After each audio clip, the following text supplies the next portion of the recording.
呸，真是晦气，还没卖出去就死了，还要老子给他处理后事。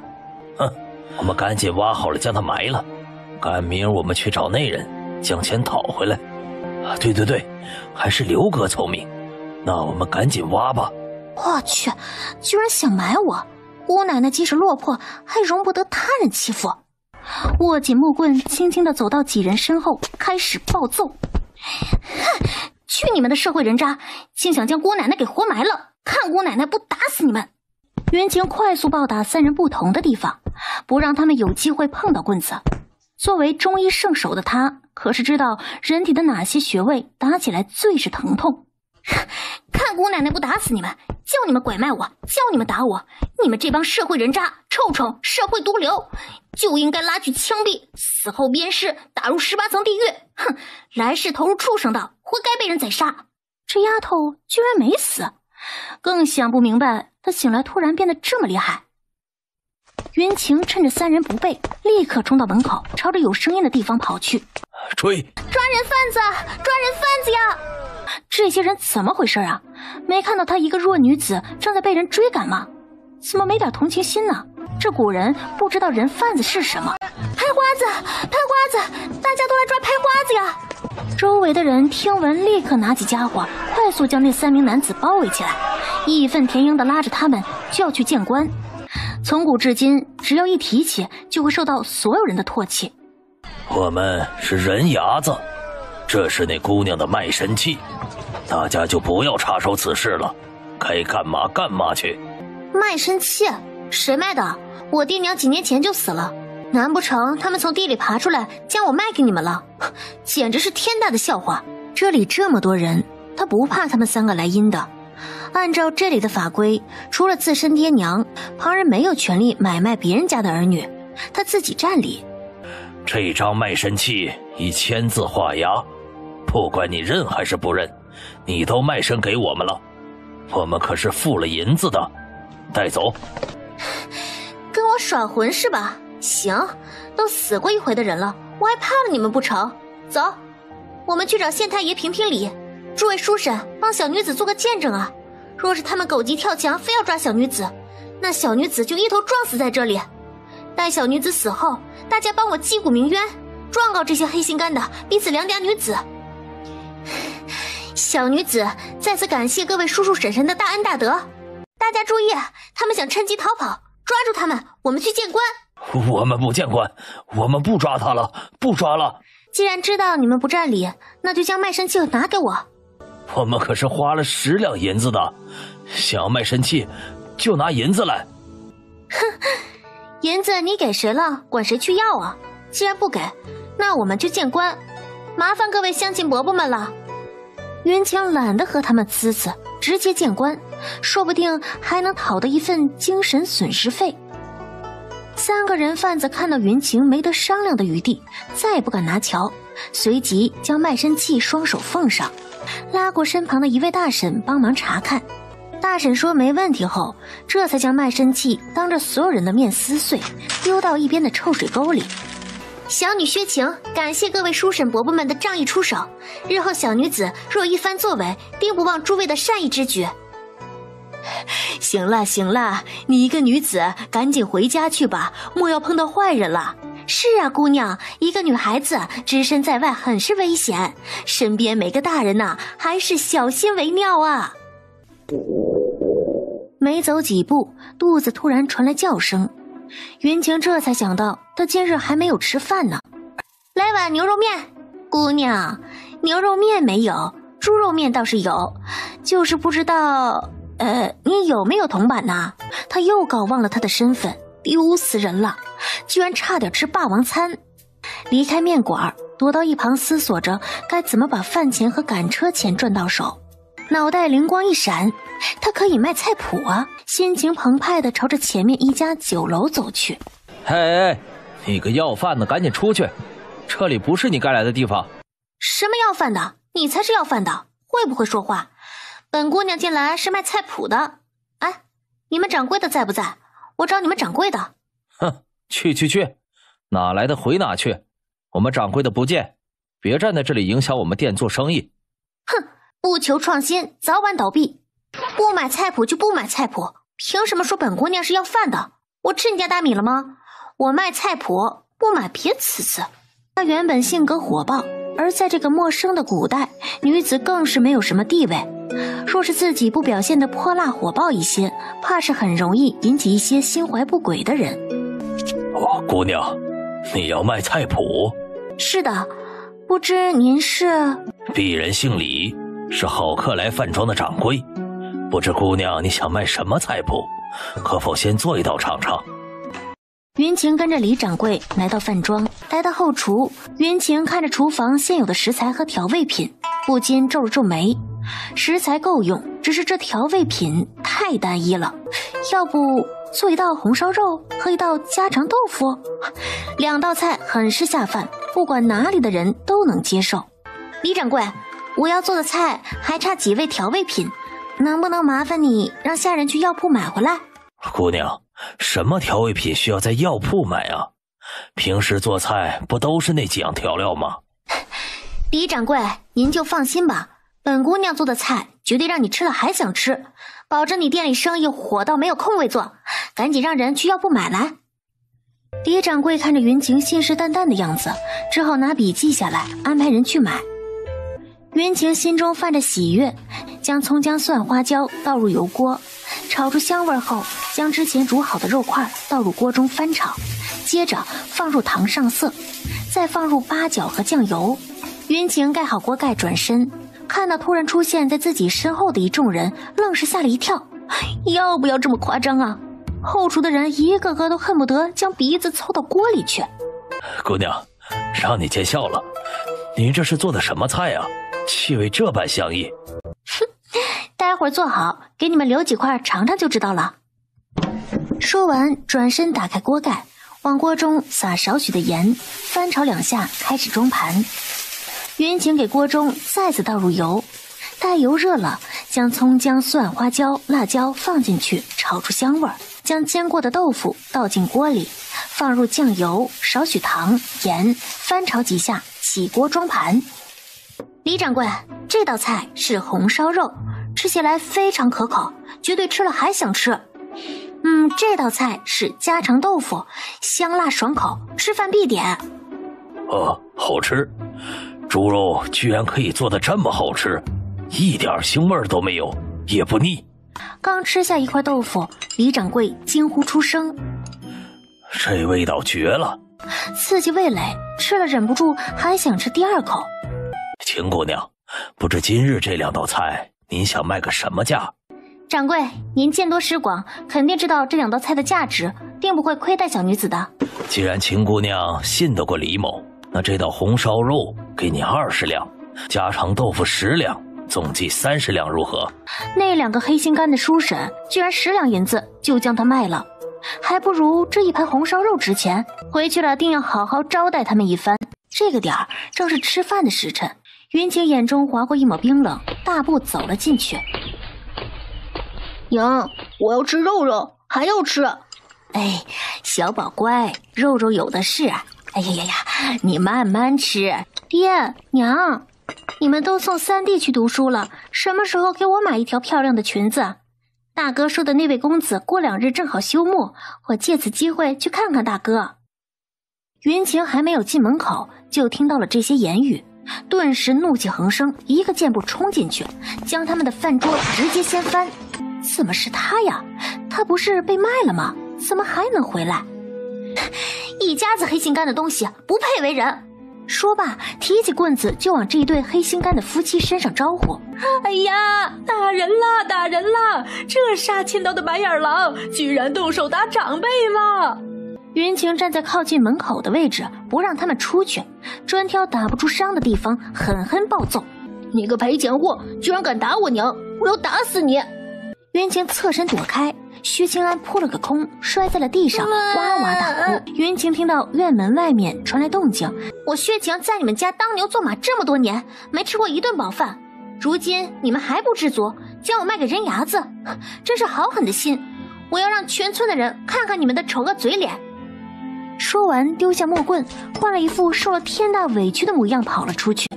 大家都来看呐！这黑心肝的白眼狼啊，居然动手打长辈了！乡亲们，赶紧把这死丫头抓起来！她拿着棍子打长辈，简直是大大的不孝啊！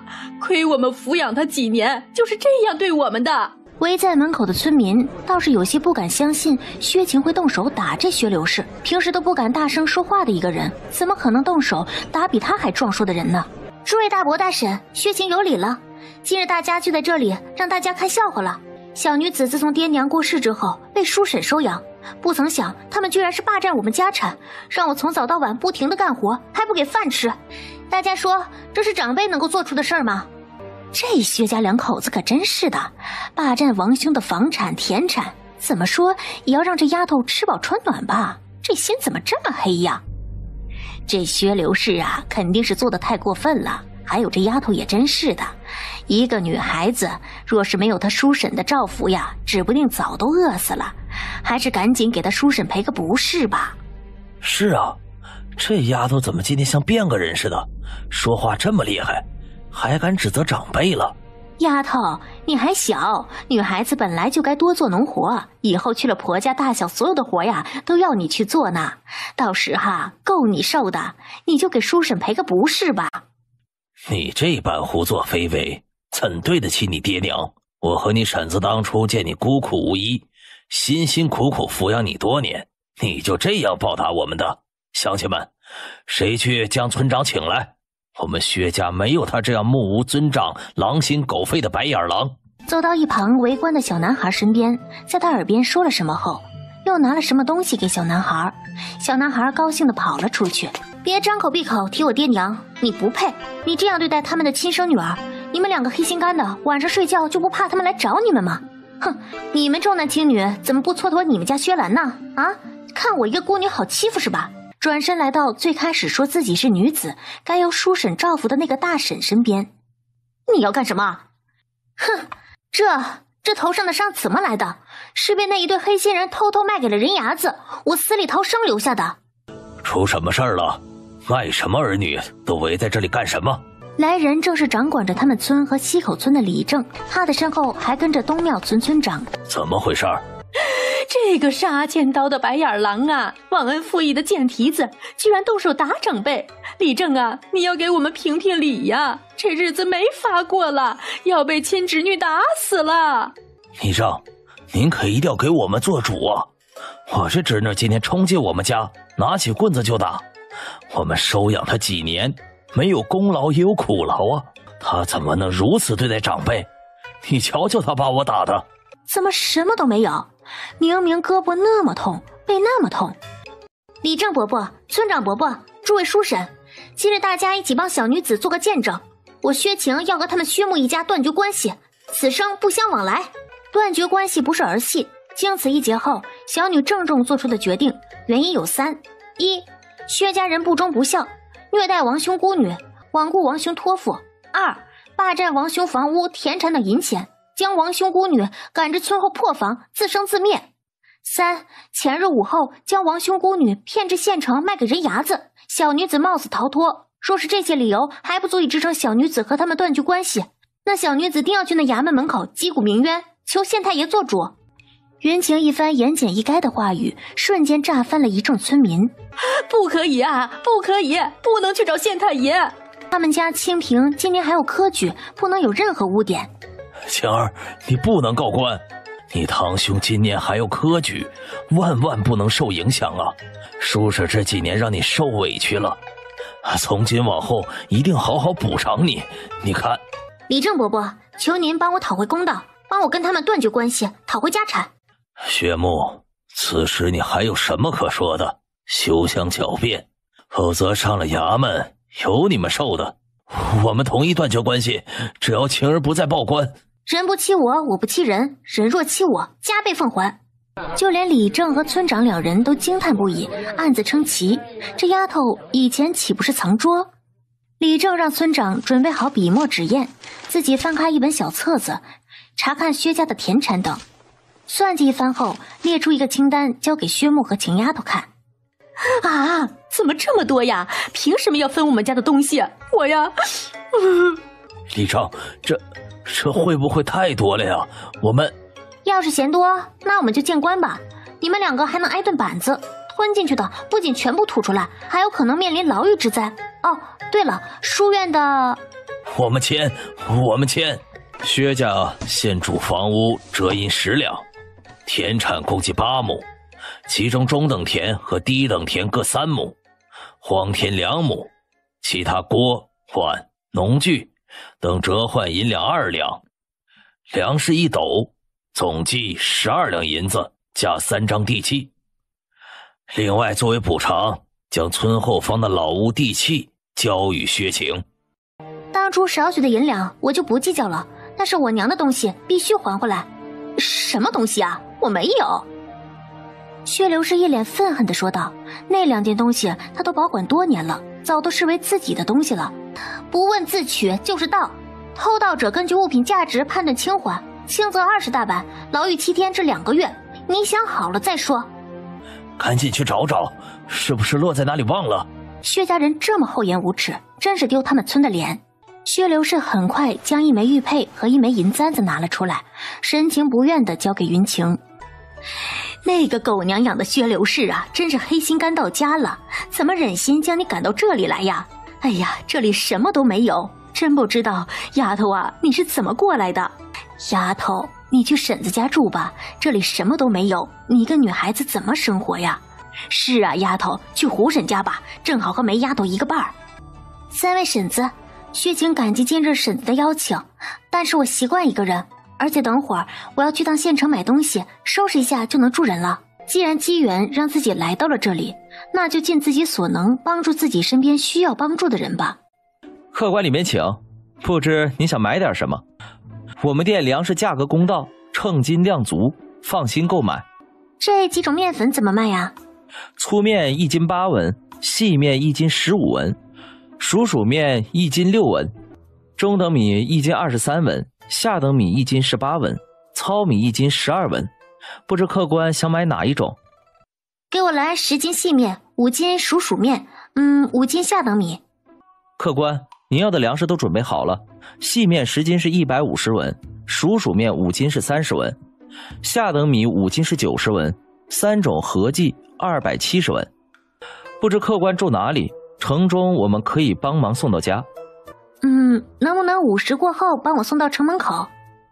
姑娘是看诊还是抓药？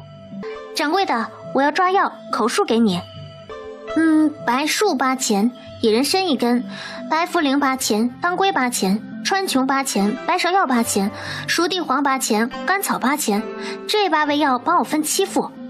另外再来白芷、白脸、细辛、白吉利、白术、甘松、白姜蚕，还有白鸡、白莲心、白茯苓、白附子，薏仁各3两3钱，檀香、防风各1两，白丁香1两4钱，薄荷8钱。这几味药全部装在一起。姑娘，冒昧问一下，这2副药方可是一人所为，能否告知苏某出具药方的医者？实不相瞒，这方子是我师父所创，他老人家已经驾鹤西去了。你师父若是还在，以他的医术，被人称之为神医都不为过呀。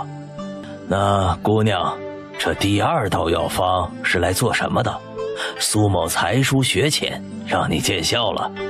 被人称作神医，云晴心下倒是很愉快。对于第2道药方，他是拿来美白的，等出了效果，他还打算靠着这方子赚钱呢。苏掌柜，抱歉，这道方子是我自己拿来试药的，等药方可行时再告诉你。苏掌柜，这套银针卖不卖？姑娘好眼光啊，那套银针可是纯银打造的。既然你有意，3两银子你拿去吧。2道方子的药合计是3两4钱20文，加上银针共计是6两4钱，那20文给你抹去。云晴挤进人群，就看到一个妇女抱着孩子，一旁的相公不断地哀求神医堂大夫救救孩子。只听到大夫说孩子卡到喉咙，他们救不了，回去准备后事。你是谁呀？还我的孩子！放开，否则孩子真的就没救了。老夫行医这么多年，倒是第一次听到这种胡话。那孩子被异物卡住，为时已晚，神仙都救不了。你一个黄毛丫头还敢口出狂言，你们别信他的鬼话，还是赶紧给孩子准备后事吧，少让他受折磨。一个东西从孩子嘴巴吐了出来，紧接着传来孩子大哭的声音。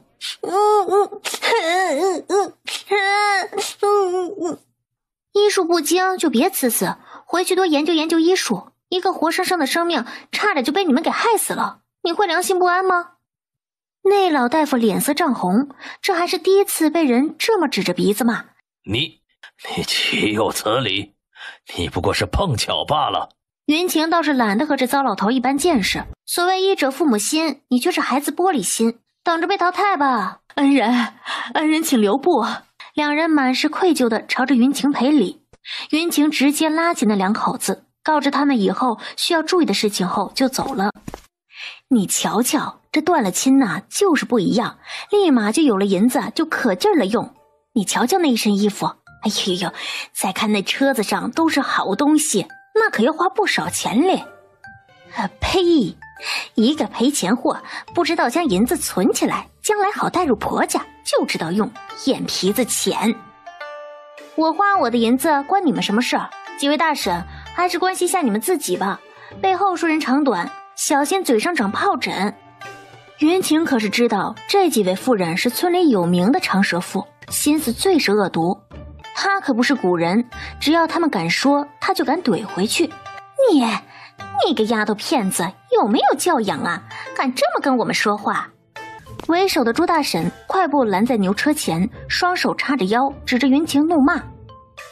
云晴跳下车，一边撸起袖子活动筋骨，朝着妇人走去。我说话怎么了？难道不对吗？你是天王老子还是达官贵人，我就说不得了。你性子急躁，脸颊通红，心肺火旺，可不就得注意嘴巴上长疱疹吗？这丫头连她叔婶都敢打，难保不会对他们动手。你想干什么呀？你一个丫头片子，还敢对我们这些长辈动手吗？犯了天不成？是啊，大庭广众之下，你动手试试，小心我们将你赶出村去。人不犯我，我不犯人。你们管不住嘴，到处乱嚼舌根，还不去我反驳一二，谁给的理啊？一个个不去田里想办法，怎么让粮食增产，跑这里说别人家长里短，也不见得你们自己家日子过得有多好，真是咸吃萝卜瞎操心。你，我怎么我又没吃你家粮食，要你给我提教养，你们还不配。他现在可没时间和他们耗着，不然他定怼的他们怀疑人生，见到自己都绕道走。云晴将东西都放进屋子，拿出猪肉切了2块肉下来，再拿出2包糕点放进背篓，打算去一趟李正家和村长家。哟，晴丫头来了，来坐这里。婶子，你不要去忙活了，我坐坐就走，家里还有很多地方要收拾。不知李正伯伯在家不？当家的，晴丫头找你。丫头，你李正伯伯马上就出来了，你坐一会儿，婶子给你拿糖水喝。丫头找我？李正伯伯，感谢您今日的公正判决，这是我今日去县城买的糕点，特意拿来孝敬您的。哎呀，晴丫头，你这是干什么呀？快收起来，咱家呀不缺这些，你拿回去好好补补身子，听婶子的啊。对呀，丫头，你快收起来，今日这事儿是伯伯应该做的，之前没关注到你，让你这孩子受委屈了。李正伯伯，你可别这么说，那是以前我太软弱了，如今经过此事，我想明白了许多事，以后啊麻烦你们的事还多着呢，这是我孝敬你们的，你们就别再推脱了，要是不收，以后我都不好意思来了。丫头，你一个人怎么生活呀？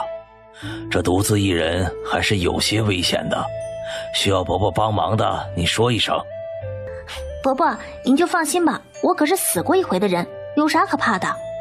不过我还真有件事想麻烦下您，我那院子的院墙太矮了，想让您帮我找个人加高加固一番，顺便把木屋的房顶修补修补。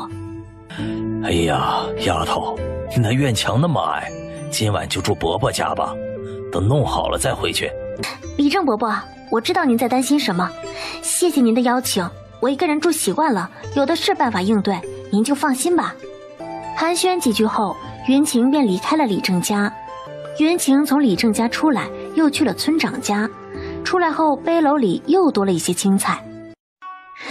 叔叔婶婶，你们可来了！我抓到了一个毛贼，幸好被我抓到了，不然呢，指不定哪天偷村里的其他人家。哟，丫头，你没事吧？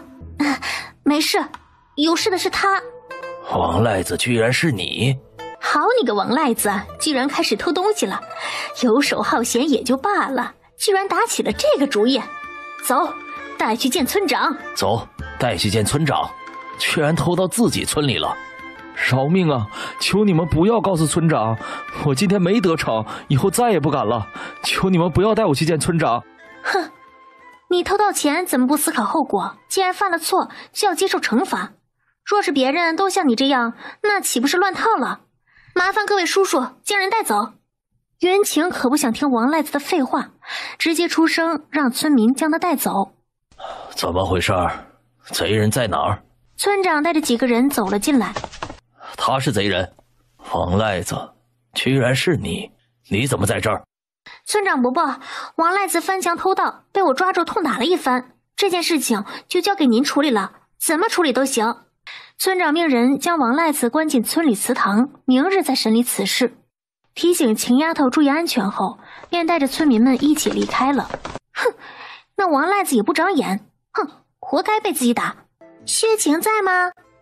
哎，在。呀，小梅来了，快进来坐。不坐了，跟你说个事儿就走，你还在吃饭呢。看什么看，不就是一件衣服吗？以后你也会穿很漂亮的衣服的。走，给你样东西。正巧你来了，这包点心你拿回去，这几年都会有你们的照顾，不然我早死了。别急着拒绝，若是你不收下，以后我们就不往来了。点心对于农村人而言，那都是稀奇之物，舍不得买来吃的，只有到过节或者过年时才会买一些。小梅，找我什么事啊？呀，瞧我都忘了，村长伯伯让我娘带话给你，说吃过饭了就去祠堂。东庙村祠堂门口。你们凭什么抓我儿啊？瞧把我儿打成什么样了？谁干的？给老娘站出来！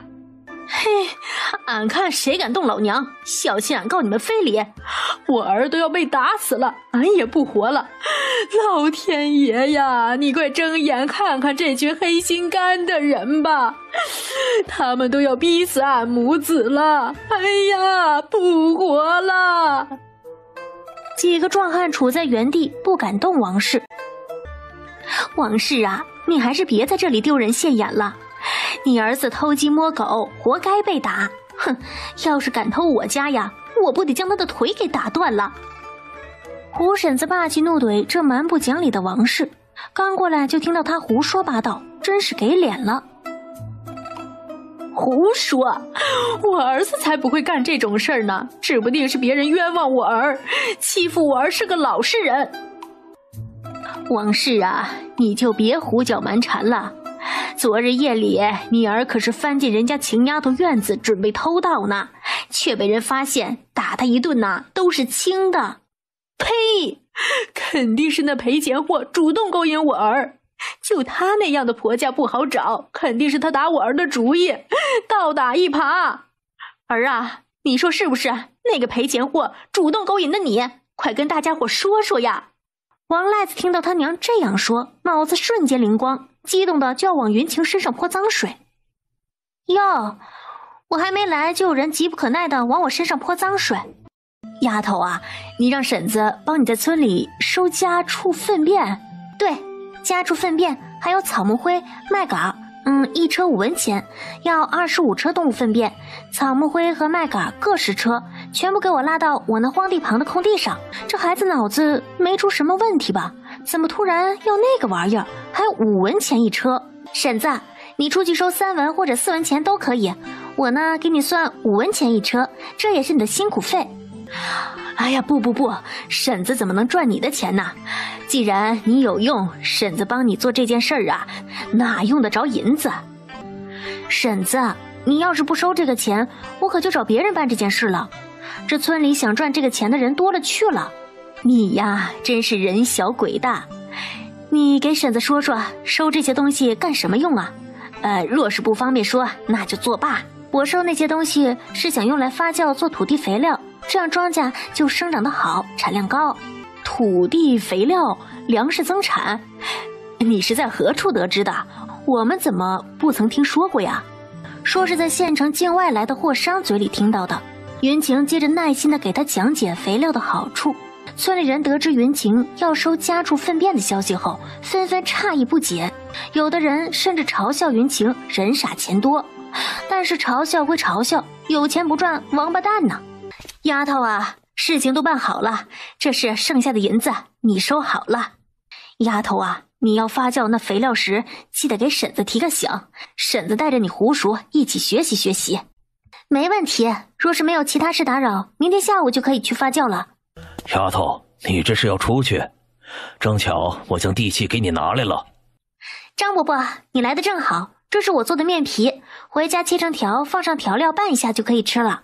面粉可以做出这个东西？这面皮看起来光滑又有弹性，跟面条不一样。这丫头怎么想法如此与众不同？丫头，昨儿你收麦秆和草木灰那些是用来做什么的呀？若是不方便说，那就算了。张伯伯，这没有方不方便一说，我是拿来发酵做土地肥料的。咱们这土地贫瘠，粮食产量低，正巧前段时间在县城听到路过的商贩说，这样可以增加产量。反正每年都只有那些粮食，我试着看能不能让它增产。那秦丫头，你什么时候发酵农家肥呀？记得提醒伯伯一声，伯伯也想试着发酵一些。若是真的可以，那以后咱们这一里的地方就不会饿肚子了。掌柜，我们又见面了。你是秦姑娘？李掌柜赶紧邀云晴到雅间去坐。李掌柜，不用那么麻烦，我有件事找你帮忙。姑娘，什么事儿？若是李某办得到，别说一件事儿，就是10件8件，我都帮你办了。云晴没想到李掌柜如此豪爽。过2日我要在南街卖小吃，到时想把一些摆摊用的物件拿到店里寄放，不知可否？哈哈哈，没问题，到时候你从后门拉进来即可。今日可否再卖我们几道菜啊？这几日我们店因为姑娘的那2道菜，生意可谓是好到座无虚席呀，排着队都要吃那2道菜，只有这2道菜。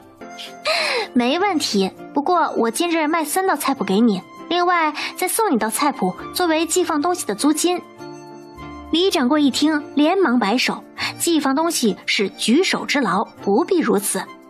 李掌柜的好意我心领了，寄放东西我不想这般麻烦你们，赠送一道菜谱我心能安，还请李掌柜收下的好。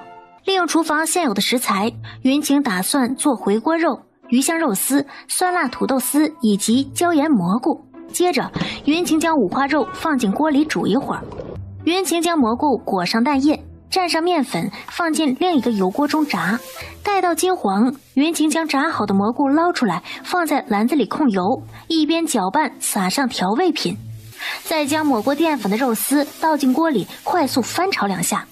接着拿出一个空碗，按照比例倒出酱油、醋、糖、淀粉，少许水后搅拌均匀，待菜肉熟透，菜汁有些粘稠，舀出来装盘。五花肉正好煮好，捞出来切成片后，锅里添上油，待油热，将葱姜蒜花椒辣椒倒入锅中炒出香味儿。接着将五花肉和洋葱一起倒入锅中，快速翻炒几下，入味了，起锅装盘。光是闻着味儿，这菜一定大卖呀！最后一道酸辣土豆丝，4道菜留出少许后，给后厨的人尝个先后，剩下的让小二端到掌柜那儿。李掌柜看到小二端过来的饭菜，眼神一亮，好吃，这五花肉炒的真好吃啊！哦，这个肉丝味也很独特呀，带着一种酸、甜、辣的味道，不错不错，太好吃了。哎，这个土豆都这么好吃，酸辣的味道。哎呀，这是蘑菇，哎呀，太好吃了，脆脆的，适合下酒啊。云晴拿过银子，朝着李掌柜道谢后，朝着店外走去。这时门口驶来一辆马车，李掌柜见到马车，立刻上前迎接。这一看不得了啊，这男子好帅呀！看到那男子进了饭庄，他也转身离去。爷，咱们饭庄生意能够如此火爆，多亏了那位姑娘的菜谱。就在刚才，她来店里，我又买了3道菜谱，有一道菜谱是她赠送给我们的。年轻男子拿过菜谱，粗略地看了一遍后，吩咐道：做几道菜给本公子尝尝，再将这菜谱抄录几份，让人带到其他饭庄。此人正是好客来背后的东家华清墨，同时也是东城国的六皇子。他来这里是因为李掌柜写信告知这里生意火爆的事情，他就马不停蹄地赶了过来，看看是怎样的菜式如此与众不同。华清墨有些不解，一个农女做出的膳食有那么好吃？华清墨看到眼前的6道菜，眼神一亮，光是闻这味儿都有一种忍不住想尝试一番的冲动。华清墨一一将这几道菜品尝一遍后，眼神中难得带着一丝享受，慢慢品尝这几道菜的独特。姑娘是你？哎呀，你可来了！苏某本想感激你，却又不知你住何处，今日可算是见着你了。你这道方子多了一味药，补气血只需左归饮、熟地、枸杞子、茯苓、炙草即可，等参无需添加。果真少了这一味药，整个药方自成一格，药效发挥了数倍。待到这几位病患拿药走后，苏掌柜才激动地朝着云晴拱手致谢。姑娘，这2日我的药铺生意这般好，多亏了你呀！那日你从我这里拿药出去救了人，那些围观的百姓看到药上面写的商号，找了过来，都来这里拿药问诊。那只是巧合罢了，不用感谢我。今日我过来拿几味药，你帮我抓一些。姜、番椒、椒各来半斤，八角、丁香、小茴香各来2两，肉桂1两，草果和干松各6钱。姑娘，你说的那个方子是调理的什么？确定用量是那么多？这个不是药方，是我拿来做其他用途的。这么多药材，苏掌柜没赚云晴的银子，只收了进货价3两银子，算作是感谢。大夫，麻烦你跟我走一趟，我家老爷突发顽疾，昏迷不醒，赶紧收拾东西跟我去一趟陈府。这位小哥，你们陈家老爷的顽疾，苏某医术有限，你还是另请高明吧。大夫，求您跟我去一趟，我们陈府出50两的诊金。苏掌柜听闻倒是没有什么情绪变化，反倒是云晴一听到诊金50两，眼睛立刻就亮了。你简直岂有此理，快将他赶出去！吵什么吵？发生什么事儿了？大公子，是小的请错了大夫，正赶他们出去呢。大公子，他们2人医术不精，还是将他们赶出去吧。哼，本姑娘可是见识到了，狗眼看人低，鱼目混珠。今日50两，本姑娘好心出手，他日请我100倍偿还，不出3日，我们拭目以待。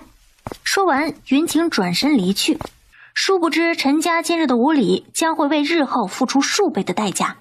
招惹谁不好，偏偏招惹云晴。云姑娘，你刚才说的话是什么意思？陈老爷的病你能治？能不能治好，就看他们来不来请我。记住，他们若是来找，没有今日的100倍，休要我出手。若是他们舍得，那麻烦苏掌柜，你来东庙村找我，就说找秦丫头即可。一旁的苏掌柜更是有一种错觉，眼前的人并非是什么农女，能有如此精湛的医术，肯定是什么饮食高人，或者未来不凡。你个贱蹄子，还说你没勾引我儿，你看你都走到这儿了，大家都出来看呀，有人要勾引我儿子。云晴倒是忘了这王赖子家住在王二丫隔壁，脑子不好，就连眼睛都是瞎的吗？你看不见我是站在二丫他们家门口吗？就你儿子长得那歪瓜裂枣样，可别拿来恶心我，我怕把去年的饭给吐出来喽。这王氏今日又上赶着找骂，这秦丫头如今可不是好惹的主，村里那个长舌妇都败在了这丫头的面前。你个贱蹄子，少胡说八道，我儿长得这般英俊，以后啊可是要找个能生的，哼，就你那瘦干子模样，我们王家不稀罕。你个死老太婆，是不是有病啊？动不动扯在我身上，我是刨你家祖坟了，还是挖你家宝藏了？我站在别人家门口，你都能扯到我身上，那是不是只要是个女子站在这路上，都是要勾引你儿子？你都知道你自己没理吧？这门前的大路又不是你家的，我爱站在哪里就站在哪里，你管得着吗？别一天天的拿我跟你家那位不成器的东西说在一块儿，我怕晚上做噩梦。就是，哎呀，真是！周围的人听到云晴的话，笑出了声。王氏气得直跺脚，正想着指着云晴破口大骂。这时，众人看到王氏的男人气势汹汹地冲了出来，一把拽着王氏回了家。这晴儿太厉害了，她是怎么做到的？晴儿，你现在怎么这么厉害？我都差点认不出你来了。人都是会变的，你太柔弱呢，别人就欺你太甚；内心坚毅起来，别人不敢惹你半分。你个死丫头去哪儿了？下午找不到你人，快将银子拿出来，等我今年秋闱考中，还能帮你找个好婆家。看到那一张书生面皮下的丑恶嘴脸，一副趾高气扬的傻模样，脑子有病快去治！我为什么给你银子？还有，你考不考得中跟我没有任何关系。薛清平没想到云晴会有这般语气和他说话，被他从来看不起的人服了面子，立刻暴怒，伸手就要抓住云晴，一个漂亮的过肩摔一气呵成。你个该死的赔钱货，你跑我们家干嘛呀？害我们这么惨，还想害我儿不成？你看你将我儿打成什么样子了，他还要写字，赔钱！哎呀，我的手使不上力气，是不是断了？薛刘氏听闻自家宝贝儿子的话，立刻急了眼，冲进院子拿了一根棍子出来，气势汹汹的就要朝着云晴打。云晴立刻偏头躲开那一棍子，顺手抓过棍子往自己身前一拽，另一只手拿出最细的银针，在众人看不见的地方快速的刺向薛刘氏胳膊上的麻穴。你个贱蹄子，施了什么妖法呀？我的胳膊不能动了，你赶紧给我找大夫！大家伙啊，你们都看到了，这是这赔钱货搞的鬼，我的手不能动了，他要给我赔偿。哼，找我碰瓷，想发财想疯了吧？自己作恶，上天惩罚你，倒成了我的不是了。我就轻轻推了你一下，你就动不了了。你这般污蔑我，我可不干。别以为我一个孤女，你们还想欺负我。诸位书审可都看到了，到时记得给我作证啊！一众围观的村民听完云晴的话，都点点头表示认可。被这么多人指着鼻子议论，他丢不起这人，赶紧拉着还想辩解的婆娘进了院子。谁啊？大半夜的来敲门。苏大夫，我们是陈家的人，想请你和那位姑娘给我们老爷看诊。苏掌柜一听，整个人都傻眼了。云姑娘这么厉害，都能掐指会算了？那神医堂穆大夫治不了？那日云大夫上门问诊，你们将他赶了出来。他说过，想要出手需要100倍偿还，若是能出5000两，他就出手，否则绝不踏进陈家大门。你们回去禀报吧，若是同意，明日一早再来。苏掌柜说完就关上了门。关上门的那一刻，他的心砰砰砰的猛跳，不过这种感觉特别爽，特别解气。狗眼看人低，活该被云姑娘这般对待。云大夫，你真能治好我家父？云晴没去计较他的态度，同样也是淡淡的回应道：只要没死就可以治好，前面带路。陈家众人原本在看到一身粗布农女装扮的云晴时本就不满，一个小小的农女竟敢跟他们陈家叫板，狮子大开口，张口就要100倍的震惊，如今还敢对着他们傲慢无礼。陈大公子忍着怒气，带着云晴进了房间。云晴观察着陈老爷的面色眼睛，然后才坐下来把脉，脉搏已经很微弱了。果然脑供血不足，他这是肾精亏虚型，影响了脑部的运血供给。先给银票再治疗。这姑娘绝对是报复那日他赶她出去，绝对是报复。放肆！你当我们陈家是什么？想怎么样就怎么样？哪个大夫不是治疗后才给银子？想要救人就按照我的规矩来，不想救别耽误我的时间。说着就要朝外走，陈大公子看情况不对，赶紧劝住云晴，忍着憋屈将那5000两银票递给云晴。他发誓这是他有生以来最憋屈的一次，居然被一个农女给拿捏住了。拿出银针在火上消毒，快速的朝着陈老爷头上的穴位扎了进去，手法更是快准狠。一旁打下手的苏掌柜差点惊讶出声，好精准的针灸手法。苏大夫，你来执笔。熟地、山茱萸、麦冬、菟丝子、五味子、枸杞。苏掌柜快速提笔写下，越写越心惊，这是治愈陈老爷的方子？妙啊妙啊，补肾填精，养血容脑，这云姑娘果然有傲气的道理，她这身医术说是神医都不为过。这药你去抓，7日过后再换一套温补的方子即可。这药该收多少银子，问他们收就是。你刚才不是收了银子吗？怎么拿药还要我们给？你就是趁火打劫。我是看病的，不是卖药的。你见过哪个大夫收了诊金还送药的？云大夫，家父何时能够醒来？快了！当最后一根百会穴的银针取下之际，陈老爷醒了过来。爹，你醒了，太好了！爹，终于醒了，终于醒了！都让开，还让不让病患好好休养了？想死就围在这儿！爹，那个农女太猖狂了，丝毫不将我们陈家放在眼里。爹，那农女居然狮子大开口，张口就要5000两诊金。视财如命的陈老爷一个激动，两眼一翻，马上又要晕过去了。想让你爹死，就围在这儿！众人一听，赶紧退后，不敢不照做。刚才那一针100两，要是有意见，就怪你们自己不听我的话。没有一个人敢站出来反驳，这种气只能自己受着。就你个村姑给我看诊，还敢狮子大开口，要5000两诊金。陈老爷，你可别再晕过去了，你再晕过去，我可能又要收5000两的诊金了。毕竟你的顽疾还没好，自己气出毛病了，那可是要另外付费的。所谓英雄不问出处，我是不是农女，关你们什么事儿？你的顽疾我能治好，难道万贯家产的陈老爷一条命不值5000两？还是说你的命不值钱？放肆！我爹的命岂能不值钱？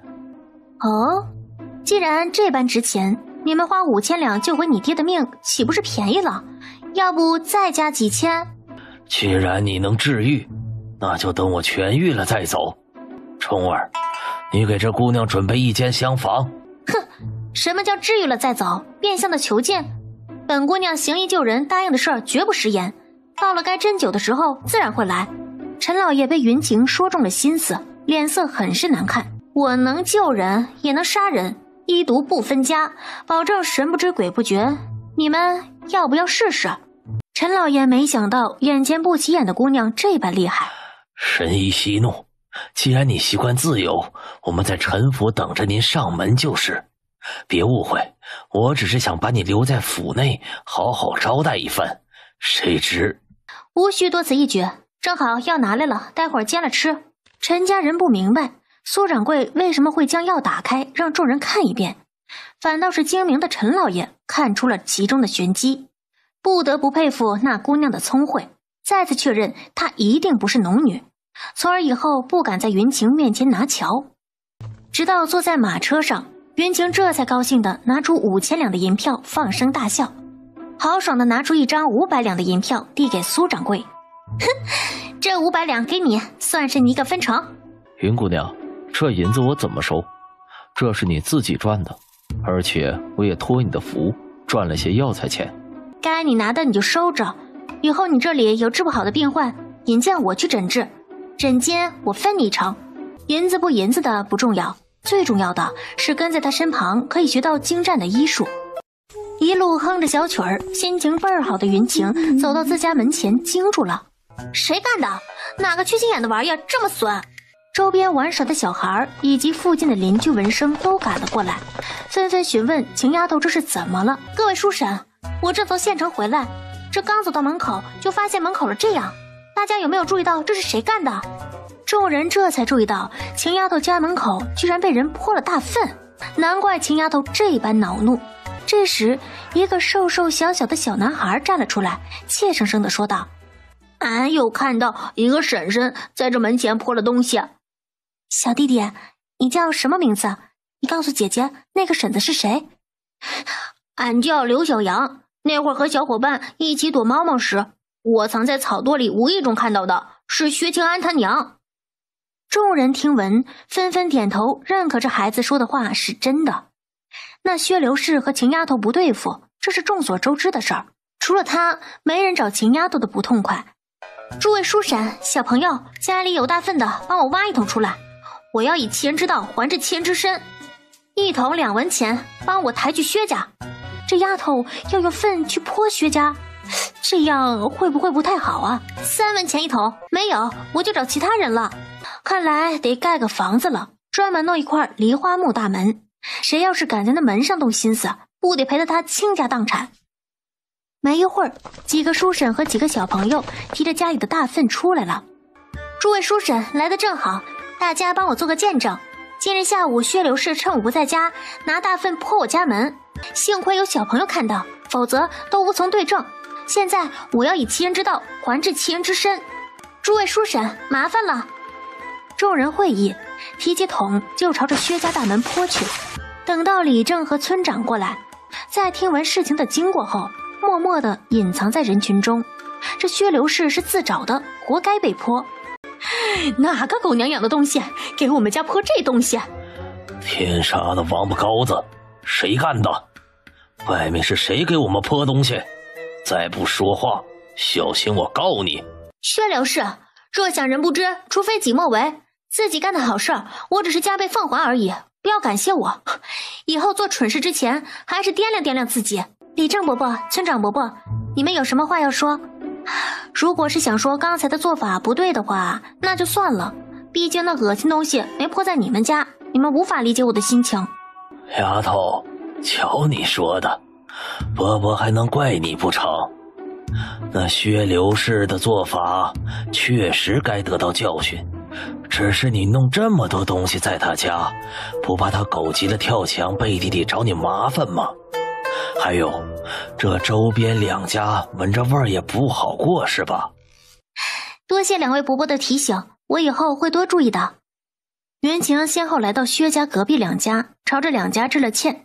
2家人都不错，没有说云晴的不是，反倒为云晴打抱不平，指责那薛刘氏。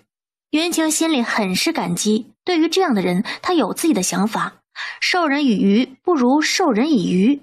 他要赶紧将面皮生意做起来，这样好帮助这些穷苦又淳朴的村民。云晴回到家，看着门上的粪便犯了难。丫头，你在一旁等着，叔婶几个呀，给你将门口清理干净。你呀，就在一边等着，乔婶子给你打扫得干干净净的，保准跟新的一样。那是什么肉啊？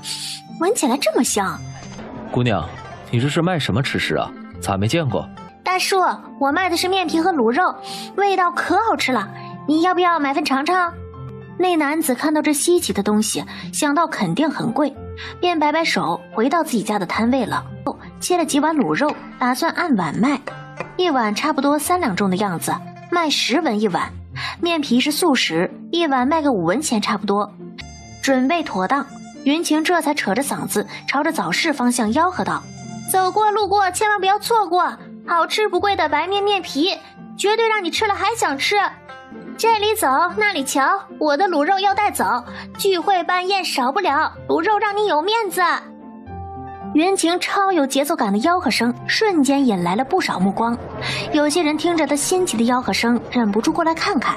各位叔婶伯伯们，新店开张，免费试吃，来，大家都来尝一尝。今日面皮和卤肉的数量有限，先到先得，卖完为止。这一品尝不得了了，于是有人赶紧询问这东西怎么卖的。面皮5文钱一碗，卤肉10文钱一碗，给我打包2份面皮，1份卤肉。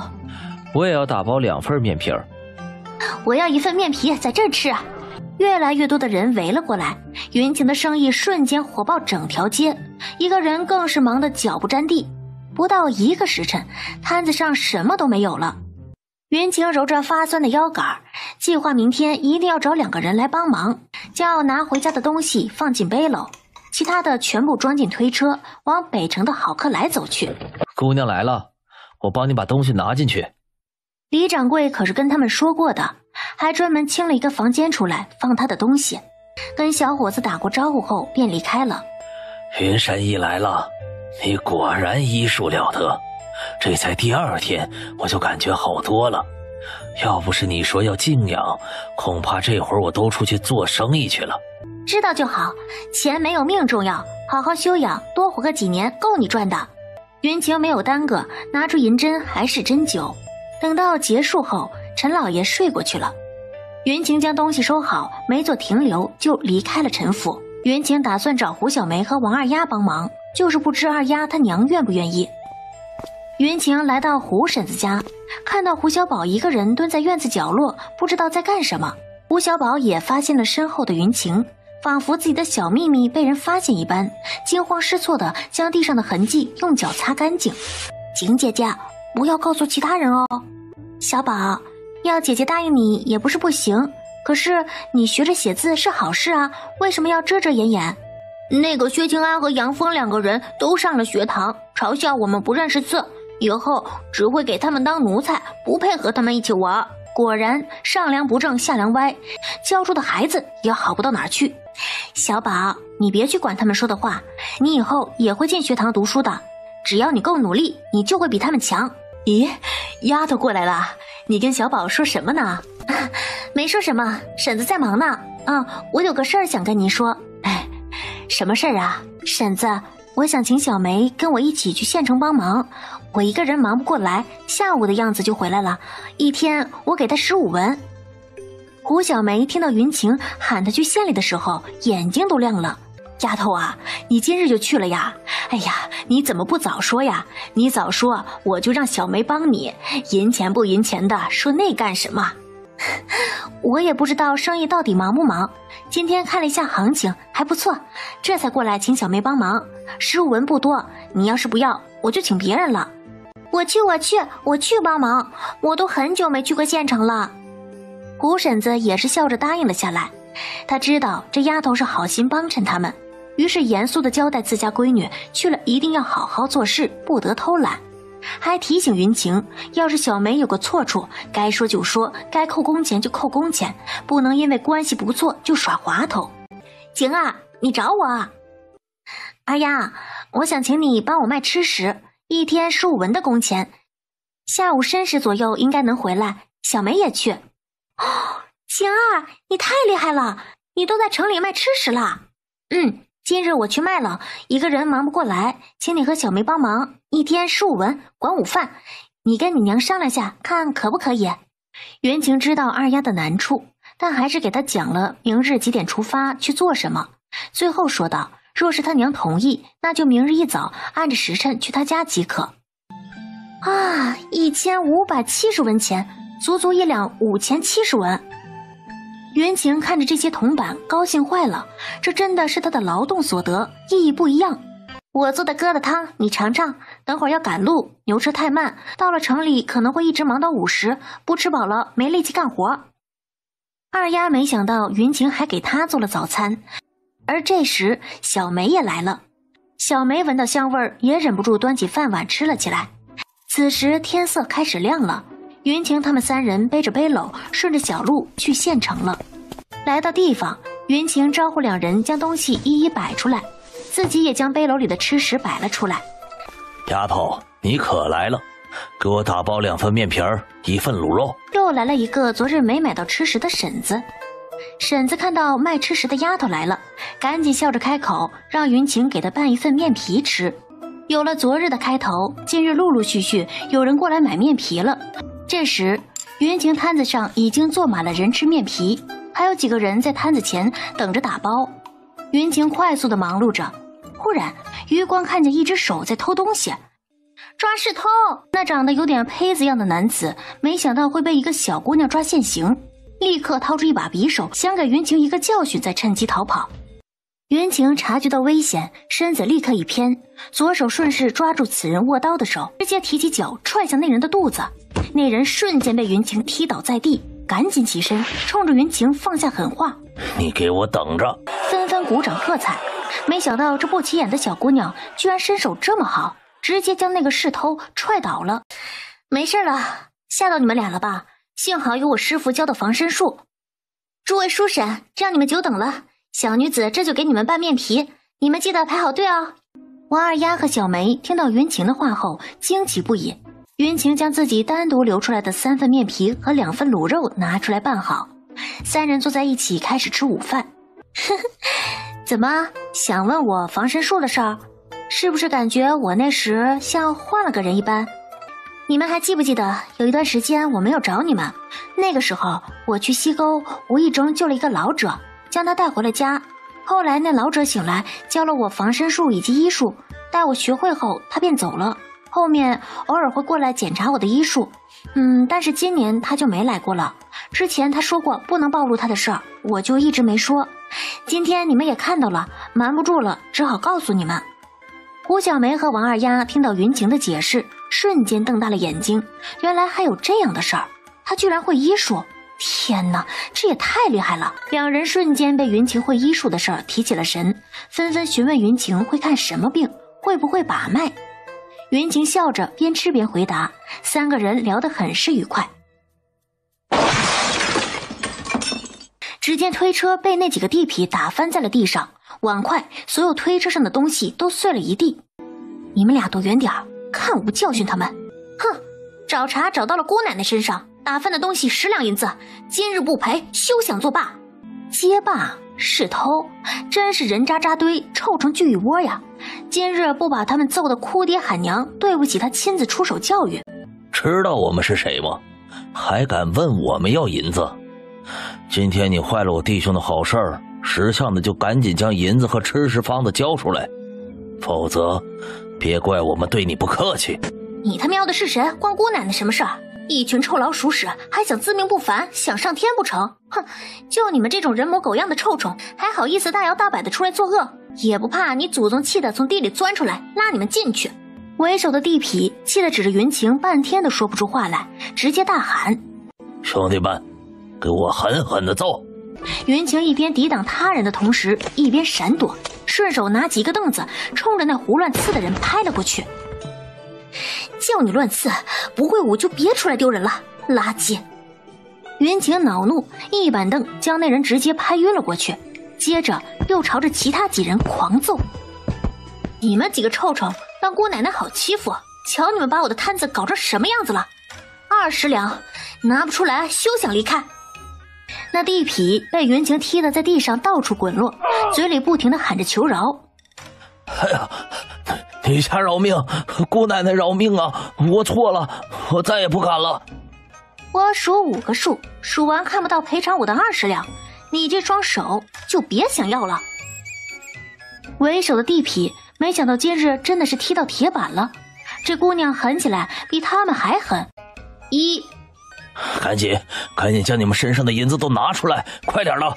说着忍着身上的剧痛翻找自己的荷包，他可算是见识到了，若是自己跟他谈论赔偿的事情，估计到时候连20两都会成为奢望。2、3，他们做梦都没想到这平平无奇的农女会有这般大的本事。4，周围的商贩再次刷新了对云晴的认知，这丫头简直比这几个地痞还厉害，以后这几个地痞怕是不敢再来这里收保护费了吧。5，云晴刚喊出这个数字，为首的地痞将一把碎银以及铜板全部推到云晴面前，恭敬地说道：姑娘，这是20两，我们可以走了吧？云晴没有说话，朝着小梅2人看过去，喊他们2个过来数钱。二丫和小梅在一旁仔细的清点银钱，直到确定是20两后，姑娘，20两分文不少，那我们可以走了吧？以后不要出现在姑奶奶面前，否则见一次打一次，滚！10个地痞如众释放一般，扶着他们老大赶紧溜了。周围的摊贩也赶紧过来帮云晴他们收拾，纷纷夸赞云晴的震撼之举，同时也感激云晴帮他们出了一口恶气。看到云晴暴揍那些地痞，他们心里别提有多爽快了，简直比他们生意火爆都高兴万分。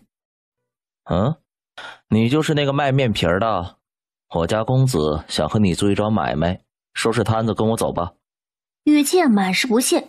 云晴瞥了一眼这个小厮，哦，你们公子是谁啊？找本姑娘做什么买卖？本姑娘现在正在忙着，等忙完了来，或者让你家公子来找我。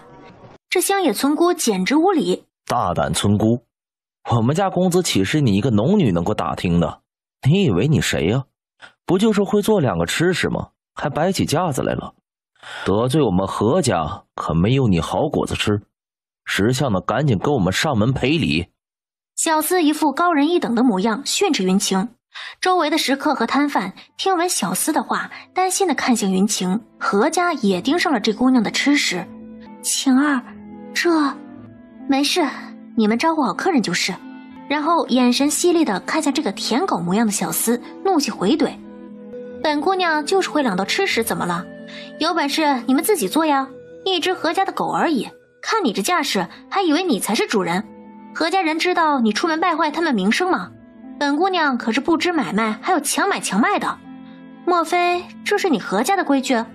诸位叔婶伯伯们，小女子请问大家，我朝律法可有这条律例？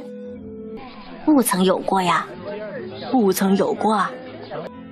那你听到了？我去不去你们何家并没有什么错处，何来得罪上门赔礼一说？莫非你们何家枉视东陈王朝法规，私设刑罚不成？那何家的小厮没想到云晴这般能耐，他们何家可不敢担上这名头，这可是杀头的大罪呀！我们何家可没有，你们休要胡说，话我已经带到了，你们自己看着办吧。姑娘啊，你这般服了何家面子，他们会不会找你麻烦呢？哼，多谢婶子的提醒。所谓兵来将挡，水来土掩，何家若是找我麻烦，到时候再看。我一平民老百姓，没什么可怕的。云晴的话不免逗笑了众人，平民老百姓还不怕，这姑娘心可真大。哪个大夫这么厉害，居然能将陈老爷的顽疾治好？这大夫可不是什么简单的大夫，他性格火爆，做事也随他的心情而定。公子，小六子回来了，有事禀报，让他进来。公子，那个农女太狂妄了，丝毫不将我们何家放在眼里，还要你亲自去找她，放肆！谁给她的胆子？小厮赶紧跪地，添油加醋地说了事情的经过。何向阳越听脸越黑，直接起身说道：走，我倒要看看那个农女有什么能耐。要不是看她吃食有用，本公子怎可能屈尊去找一个摊贩？陈兄，今日怕就是到这儿了。陈冲听到小厮说那个狂妄的农女，不知怎的就想到了云大夫。可是转念一想，云大夫有一身医术，不至于去卖吃食，于是赶紧起身摆手道：何兄不必多言，我听着也有些好奇，不知可否与你一起同去？我也想看一看是什么样的农女这般狂妄。何向阳没想到陈冲会凑这热闹，倒也无妨和他同行，带着家丁一起出门了。本以为有人过于吹嘘这家吃食了，谁曾想真的这般火爆。何向阳眼中露出一抹势在必得，若是有了这2道吃食的方子，他的酒楼生意会再次火爆起来。让开让开，你们都让开，没看到我们公子来了吗？全都让开。而陈大公子没想到卖吃食的人竟会是云大夫，惊讶之际本想上前打招呼，显然是不想再说话。公子，你这般是什么意思？为何赶走我的食客？听说你家吃食很独特，本公子特地来品尝，给我们各来一份你这里的吃食。说完，坐在了家丁反复擦过的桌凳前，还不忘回头招呼陈大公子。陈大公子不好拒绝，神色坦然地坐到何公子对面，闻着那吃食的味儿，他也忍不住想尝一尝。这云大夫医术不仅了得，连做饭手艺都如此了得，果真是奇人。卤肉马上就好。火辣的味道瞬间刺激口腔，何向阳忍不住咳了起来。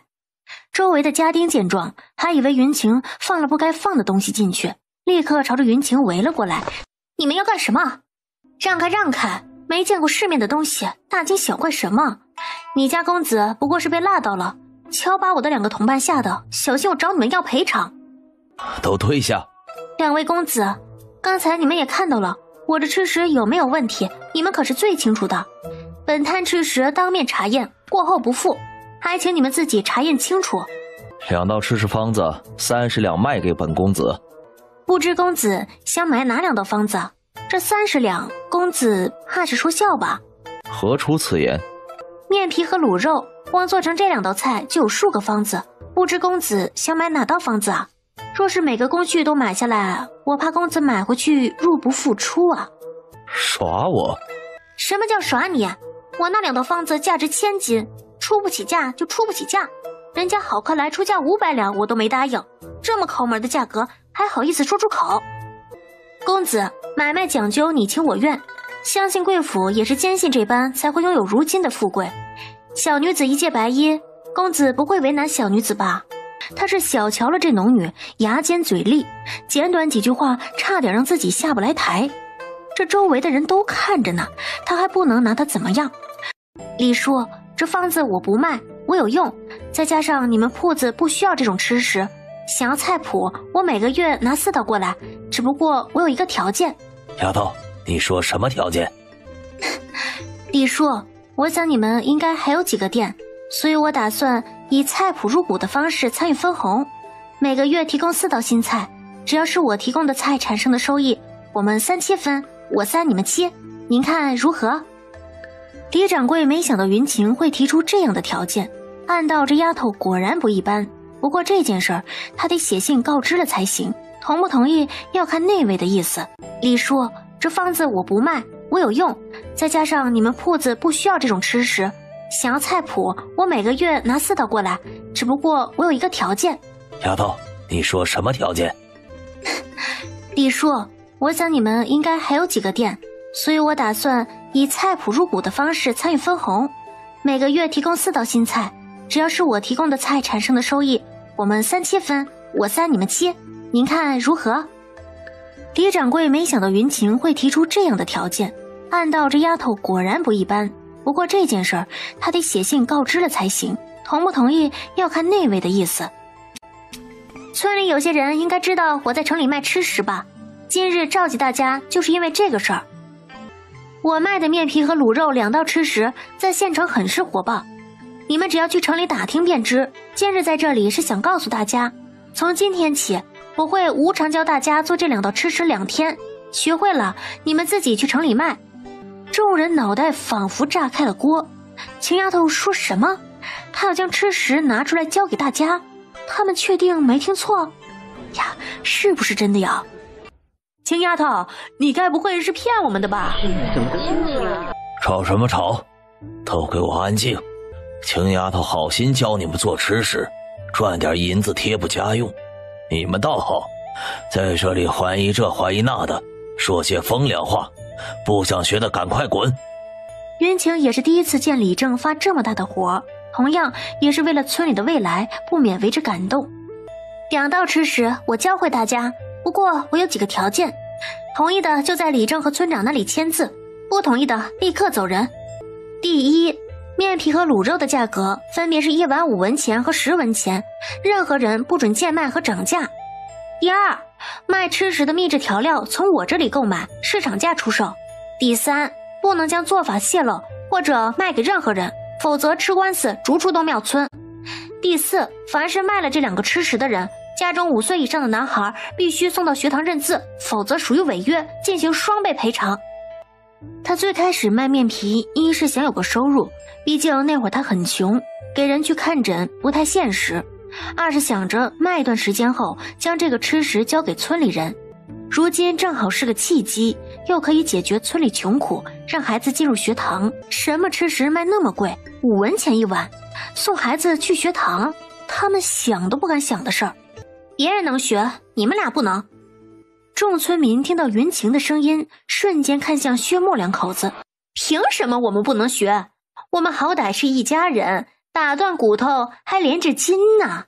你不将吃食方子交给我们，怎么拿出来交给别人呢？你还是不是薛家人？你对得起列祖列宗，对得起你过世的爹娘吗？别跟人家秦丫头攀关系，你们两家早已经断了亲了。就是，就你们2个人面授新的玩意儿，还好意思贴立祖列宗？你们就不怕你祖宗从地里爬出来找你们吗？真是笑话！哎，你们2个没点自知之明吗？知道秦丫头不待见你俩，还上赶着往上凑，真是恬不知耻！快让开，快让开！这人怎么赶的车？这么快也不怕撞着人？大夫，快出来，救救我家老爷！快出来救救我家老爷！难怪那个车夫赶车那么快，原来是有人突发疾病了。快给我们家老爷看看，快呀！短短的几秒时间，大夫还没摸个什么所以然，病患却呼吸减弱了下来。你个庸医，不赶紧救人，把个什么脉呀？没看到他心急发作快死了吗？云晴说着，将车上的庸医一把拽了下来。看好马车，别让其他人打扰，否则你家老爷只有等死了。说完，云晴赶紧将人调整成平躺的样子，快速按压心腧穴，一边按压一边听患者的呼吸声。呼吸声稍微有所缓和，立刻从袖子中掏出银针，针灸内关、关元、气海、太冲、膻中穴几个穴，同时双手按压极泉穴。一番救治行云流水，一旁的车夫都被眼前相貌平平的云晴所震惊。老爷，老爷，你醒了，你没事真是太好了。哎，躺好，不要动。云晴看到了这人的意图，赶紧出声制止。老爷，你躺着不要动，这姑娘是一个大夫，刚才你情况危急，是她出手救了你，感谢姑娘出手相救。不知姑娘尊姓大名？张某好日后感谢姑娘的救命之恩。我叫云晴，医者仁心，路上遇见自是不能袖手旁观。不过你这是后天引起的心疾，调理一段时间还是可以治愈的。老者和车夫都被云晴的话给惊到了，可以治愈？笑话，老夫从医这么多年，还从未听说过心疾可以治愈。小姑娘，不要以为将人救醒就可以。你个庸医，有什么资格这样以己夺人？没看到刚才那病患情况已经很危急了吗？还杵在那儿不施救，不懂医术就闭嘴。瞧把你能耐的，管天管地管我的医术，你就是给我当徒弟，我还嫌你笨呢。黄毛丫头，休得狂妄！本大夫祖上都是名医，刚才只不过是没仔细辩证，你就……我什么我？医术不精，人品还有问题。既然你有如此能耐，那问你几个问题好了，正好百姓都在。你可知普通咳嗽不用药如何治愈？这是什么问题？咳嗽不用药怎么能好？既然你不知道，那问你个简单的问题算了。儿童半夜经体是怎么回事？内大夫无语，周围人窃窃私语。脾胃虚导致的气血不足，除了用药还能怎么调理？云晴每提一个问题，那大夫脸色就黑沉一分，赶紧撂下狠话进了店里。云晴将银针一一取了下来。你们有没有笔墨？我开道方子，你们可以到前面的仁德药铺抓药，调理一段时间。云大夫，今天真是太谢谢你了。你刚才说的心疾真的可以治愈？云晴写着字的手停了下来，看着老者说道：可以，不过需要慢慢调理。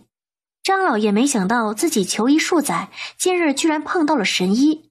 云大夫，这就是今日的诊金，若我的心疾能够调理好，我再付500两。云晴心下恍然，刚才顾着救人了，没注意到这人是一个富商。天哪，他今天又走了狗屎运呢！这有钱人就是不一样。你们做什么？放开苏大夫！云姑娘，你赶紧走，我没事儿。他们请我去和府看诊，你快走。走开，别多管闲事儿。请人看诊是这个请法？谁给你们的胆子这般猖狂？这个世界得罪谁都不要得罪大夫，否则你是怎么死的都不知道。云晴突然的举动让一旁的何家家丁一时没回过神来，更是没将云晴的话听进去。云姑娘，你赶紧走。云晴一个箭步用手抵住一个家丁的拳头，另一只手拿出银针冲着这人的胳膊狠狠地扎了一下。余光瞥见一个人提着棍子打了过来，赶紧拉过手上的人抵挡在自己面前。那人来不及停下，直接一棍子将自己的人打中，惨叫声袭来，顺势再给他扎一针，一脚将人踹倒在地上。这些家丁除了哀嚎，更多的是惊恐地看着云晴，因为他们发现自己的胳膊动不了了。求医呢，该有个求医的样子，不是什么大夫都能得罪得起的。何公子想看诊，下午申时带着2000两诊金在此等候，若是等不起，请自便。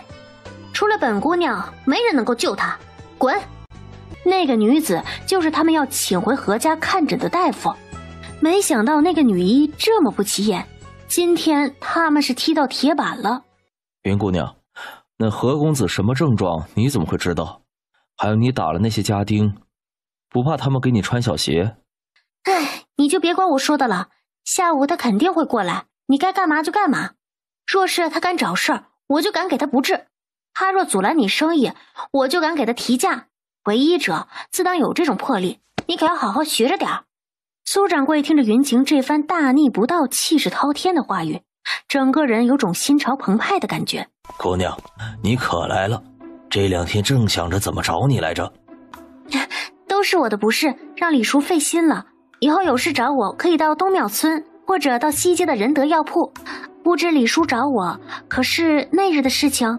姑娘，我们东家回复了，你用方子入股倒是可以，不过37分有些高了，看能不能28分，毕竟我们店还有。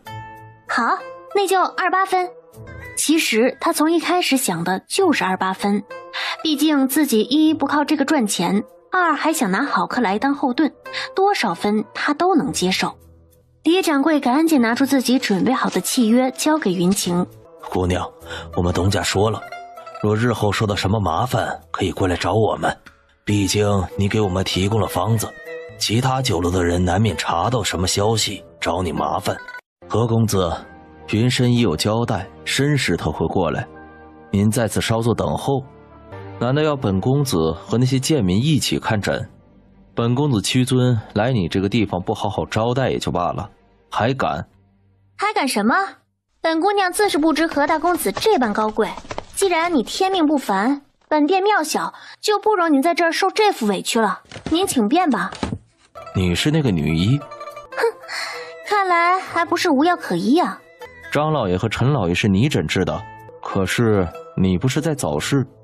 你是来看诊的还是来查案的呀？问那么多关你什么事儿？本姑娘时间紧迫，没时间跟你在这耗。要不是看在2000两的银子份上，她才懒得跟这种人打交道。何向阳简直要被气炸了，直接被气得咬牙切齿，却又不能拿云晴怎么样。那就劳烦云大夫帮本公子诊治。先给诊金再诊病，阻拦医馆看诊外加500两，同意就看，否则自便。本神医出手，药到病除。何大公子从来没受过这样的气，而这还是被一个农女所气，他还不能将人怎么样，简直要被气出内伤来。可一想到自己的隐疾，只好妥协地拿出2500两放在云晴的面前。2样苦口，吃上1个月保证痊愈，不过你要禁欲2个月，否则神仙都救不了。你们这是上门找揍？几人闻声立刻回头，天哪，怎么是他呀？姑娘，误会，我不知道你在这个村子，早知道我们就不来了。都是那个薛清平，非要我们教训下他那个堂妹。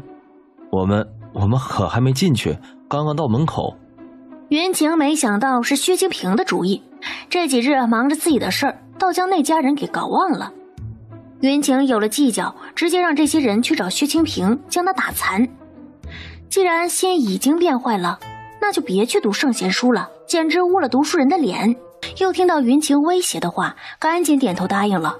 这女子太吓人了，在家正等着好消息的薛家人完全不知道自己将要面临什么，一个个喜笑颜开，幻想着云晴跪地求饶的样子。为首的人懒得跟这几人废话，直接带人将薛清平暴打一顿后扬长而去。姑娘是来买家仆的。眼前的女子虽然衣着普通，可周身的气质却不同凡响。我想要一个会识字的男丁，若能会些拳脚功夫最好。姑娘，你可是来对地方了，我们包满一牙行，别的不会，这挑人的本事可是最在行的。不管你想要什么样的家仆，我们这儿都能给你找着，绝对正规，价格公道。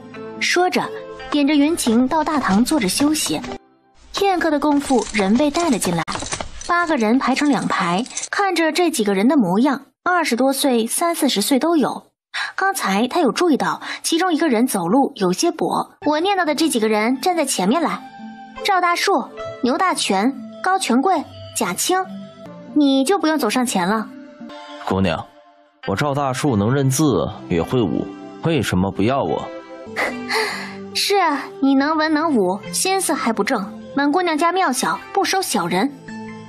那男子不知道云晴是怎么看出来的，还想辩解一二，谁知直接被王掌柜安排人带出去了。你们为何被卖？姑娘，奴原本是管家，但袁家主家家道中落，便将小的发卖了。姑娘，奴原本是猎户，因为得罪人，不得已才卖身。牛大全是吧？你是怎么被卖的？机会只有一次，想好了再说。这个人腿脚有点跛，而且他身上有种肃杀之气，倒是有点像战场上的士兵。对，就是士兵。我们原本是得罪了贵人，才被那人迫害至此。姑娘，小的斗胆求您将舍弟一起买了。他虽然不会拳脚功夫，但他会识字，以前读过2年私塾。姑娘，我们2兄弟一定会好好干活，绝对不会偷懒，求您将我们一起买下。牛大全，你休得无礼，这里岂有你说话的资格？还不赶紧朝跪！无妨，将他兄弟带来，我瞧一瞧。很快，衙人带着一个瘦弱的少年走了进来。奴牛小泉见过姑娘。这少年目光澄澈坚韧，能屈能伸，生活即使落魄，还存一分志气，当真难能可贵。这4人我都要了，王掌柜可要给我优惠，以后再买人我还来。姑娘放心，咱这牙行价格绝对公道。他们3个既会识字，又会拳脚功夫，一人是20两。至于这个嘛，给15两就行了，4人合计75两。东西都拿进院子，云晴这才将蓝雪和这4人召集在一起。每个人好好干活都有工钱，随着时间长短，工钱都会上涨。这个月大家都先适应，工钱每个人半两银子。2，你们以后所做事呢，都可能涉及到秘方，丑话说在前面，若是有人背叛，本姑娘定会让他生不如死。3，不跪拜，不用自称奴，自称我即可。4，你们几个的名字都改了，寓意新的开始。蓝雪，你以后就叫蓝晴，贾青改成贾福，高富贵改成高辉，牛大全为牛胜，牛小泉为牛文轩。好了，目前就这几个事儿，日后想起再说就是。谨遵姑娘教诲，谢姑娘赐名。他们何德何能，能够受到这般礼待？门口很多村民前来围观这新的马车。诸位叔婶，这马车是我曾经卖方子所得，而那几人则是家里疾苦，我瞅着可怜，便便宜买了下来。正好后日我要盖房子，可以搭把手。盖房子，买仆人，买马车，天哪，他们东庙村出了个了不得的人呐！今天这事儿，那可是方圆几十里几十多年来独一份啊！这简直就是天大的喜事儿。那些富贵人家之所以富贵，那都是经历了几代人的努力，才有了今日这番成就。而云晴是和他们一样的泥腿子出身，短短的时间却能够拥有他们不曾想象的富贵，这确实是一道经文，怎能不引起轰动？你们给我让开！你们在这儿是想沾我侄女的福吧？做梦！你们这些不相干的人，赶紧给我让开！小心我给我侄女讲，不让你们家卖面皮了。薛刘氏看着眼前一众村民，可是气急了。这些人就是来巴结薛晴的，他自己都还没沾光呢，凭什么别人来沾呢？薛刘氏，你们几个赶紧回去，少在这丢人现眼。薛木，快将你家婆娘带回去。断亲文书可是写得清清楚楚，你们2家没有任何关系了。李正伯伯、村长伯伯、诸位大叔大婶，清平这厢有礼了。是这样的，今日听为晴妹妹这有天大的喜事，我们特地前来恭贺，顺道过来向晴妹妹赔礼。这么多年，确实是我们怠慢了晴妹妹，所谓冤家宜解不宜结，还请诸位叔婶给我们这个机会，让我们和晴妹妹好好赔个不是。是啊，李正村长，知错能改，善莫大焉。你们不会连我们请求晴丫头谅解都阻拦吧？不管怎么说，我们到底是一家人。以前是我们鬼迷心窍，没有照顾好秦丫头，让她受委屈了。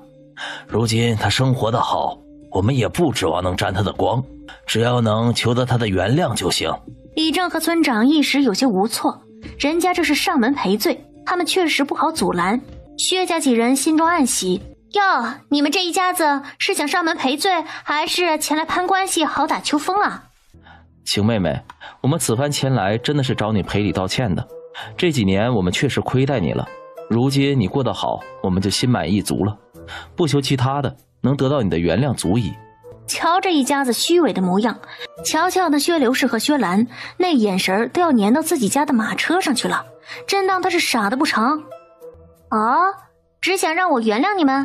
哼，想让我原谅可以啊，你们去死啊！只要你们死了，我定不会跟一个死人过不去的。好你个薛晴啊，我们是好意来赔礼，你却这样糟践我们，我看你是存心想羞辱我们。大家伙可都看到了啊，不是我们不赔礼，是这丫头心太狠，容不下我们。晴妹妹，你莫不是说笑？这要是传出去，你一个女子很难找到夫家的。眼看着你也要及笄了，这若是让别人知道你是一个孤女，很难在婆家立足的。听大哥的，我们还是一家人。他们之间可是隔着一条生命的鸿沟，想要原谅，做梦。收起你们的如意算盘，你们这些把式在我这里行不通，再敢出现在我家门前，直接打出去。贾福、高辉、牛胜，给我赶远点。你们休要动我，我可是童生。然他们几人的话根本不起任何作用，直接被他们三人拽着衣领拖出去很远。几人也都不装了，站在那里破口大骂，指桑骂槐。云晴看到他们这群疯狗般的模样，很是恼怒，给我打，最好断腿断胳膊。薛家几人没想到云晴竟敢真的在大庭广众之下让人动手打他们，没来得及跑，瞬间被三人按在地上打。再敢凑上来，见一次打一次。这点皮外伤2000银子够了，若是不够，那就打够伤痛。这2日的相处，他们已经初步的了解了自家主子的脾性，直爽强悍，做事不喜拖沓，更不喜滥竽充数偷3减4的人。最重要的是云晴待他们好。云神医，你可来了，快上座。张老爷，这几日身子可还不错？神医啊，你这方子吃了果然管用，我这几日可是说不出的舒坦，浑身都充满了用不完的劲儿，这个是我曾经想都不敢想的。他已经完全被云晴的医术所征服。老爷，听说那位神医来了。神医啊，我家老爷身子如何了？张老爷身子无大碍，调理一段时间即可痊愈。张老爷，这道方子是你这段时间用来调理身体的膳食方子，山楂桂圆瘦肉汤、鸭肉当归汤、乳鸽汤以及当归猪心煲，这4道汤每日换着吃，加上中药调理，差不多半年左右即可痊愈。神医，张某的心急真是劳您费心了，这是今日的诊金，待到痊愈，张某一定重金感谢神医。云晴最是喜欢病患治愈后的感激，能通过自己的医术调理给病患带来健康，这就是他内心最大的收获。李正，村长，杨木匠家出事了，他媳妇难产，怕是不行了。赶紧让兰晴将我的药箱拿到杨木匠家，要快！然后赶紧朝着杨木匠家冲去。你个小丫头怎么能进去？小心！滚！别来烦我！这老太婆看着打扮像是稳婆，这个时候不待在房间跑出来是怎么回事？云晴赶紧上前摸脉。你这小丫头来这里干什么？还不赶紧！云晴这时感受到杨嫂子和胎儿还有一丝脉象，来不及说什么，赶紧拿出银针，快速的刺向杨氏周身的几个大穴，同时间掐进他的人中穴。杨氏在云晴针灸和人中穴的作用下，眼睛开始有了反应，即将要睁开。快将这老太婆给我拦住，别进来，杨氏还有救。特别是杨木匠听到云晴的话后，像是找到了什么救命稻草一般。还有救，还有救！晴丫头也是担心杨氏，无意说错了话，大家也不要往心里去，还是赶紧准备后事吧。你个庸医，胡乱说什么呢？我家姑娘的医术岂能是你评论的？兰晴急急忙忙地赶过来，一进门就听到这郎中的话，忍不住出声教训。杨大夫，赶紧煎一副药，人参、白术、甘草各1两，当归、芍药各9钱，紫苏叶、大附皮、陈皮、葱叶、黄杨木各8钱。现在赶紧熬，要快！院子外面的众人瞬间瞪大了眼睛。秦丫头刚才说的是什么呀？她会医术？杨大夫一点都不比其他人惊奇，这丫头会医术，而且刚刚那道方子，妙啊！他怎么就没想到呢？云晴反复针灸杨氏身上的穴位，刺激母体和胎儿，保证他们目前没有什么危险。间隔时期用手按摩肚子，慢慢的调整胎儿位置。杨嫂子，这药喝了就有力气生孩子了，你一定要坚持住。你要是坚持不住了，那你的儿子可就喊别人叫娘了。你儿子以后还要被后娘欺负，不给吃不给穿，让你儿子天天干活。云晴的话可是刺激到了杨氏，直性子的他喝完药咬牙怒道：谁敢！云晴看到杨氏的状态，心下终于松了口气。只要他自己意志坚强，这生孩子已经成功1大半了。杨嫂子，你可得加油坚持住啊！你看看我以前过的什么样子，这没爹没娘的孩子不就是别人蹉跎的对象吗？坚持住，快了，继续使劲儿。常言道，有后娘就有后爹，你拼了命生下的儿子，你自己不照顾，他还能活着长大？如果他没被饿死的话，那很可能就会被蹉跎死。你可得给我坚持住了！加油，已经看到头了，赶紧再使力！云晴一边注意着胎儿的情况，一边又注意着杨氏的情况，看他已经有些体力不支，随时都有可能晕过去的模样，赶紧在他嘴里含了一片参片，然后针灸刺激，最后再来到狠的。杨氏，你可就睡吧，你儿子以后只配给后娘的儿子提鞋，人家后娘睡你相公，花你相公的银子，使唤你儿子干活，他自己的儿子天天进学堂，大鱼大肉，以后出人头地，你儿子只能吃菜烂叶子，在地里干活，像牲畜一样让人使唤。不！婴儿啼哭声传来，云晴提着的心终于落了下来，手脚麻利的剪断脐带，检查了孩子没什么大问题后，清理干净，包起来放在杨氏身边。大夫，您是我们杨家的大恩人呐！婶子，您就别折煞我了，乡里乡亲的不都是举手之劳吗？走，我扶您在外面坐着，杨嫂子现在需要休息。哟，瞧我这老婆子，走走走，俺这就出去。传来婴儿的啼哭声，外面所有人瞬间松了口气。丫头，里面。母子平安。除了身子有点弱，其他没什么问题。李正伯伯，您找我是有什么事儿？脸色这般愁容。晴儿，这个伯伯呢？咱们这个村半个月以来，因为你的功劳，大家日子都过得好多了。这一天的收入已经达到了500文，这可是从来想都不敢想的事儿啊！晴儿，你真的是我们村的福星，伯伯这都不知道该怎么感谢你了。李正伯伯，您谬赞了，这都是大家伙自己肯努力的结果，我只不过出了个点子而已。李正伯伯，您不用这般客气。不过你今日来，怕不是为了说这个吧？晴儿，你知道伯伯身为李正，掌管着2个村吧？东庙村和西口村。咱们这个东庙村有你，这家家户户的日子好了起来。下个月的忙收，自是不用担心村子里上交粮食后会有人饿肚子。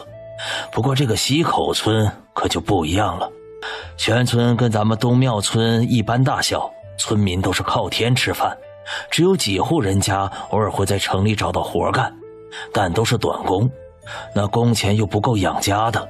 今年雨水少，下个月的忙收怕是……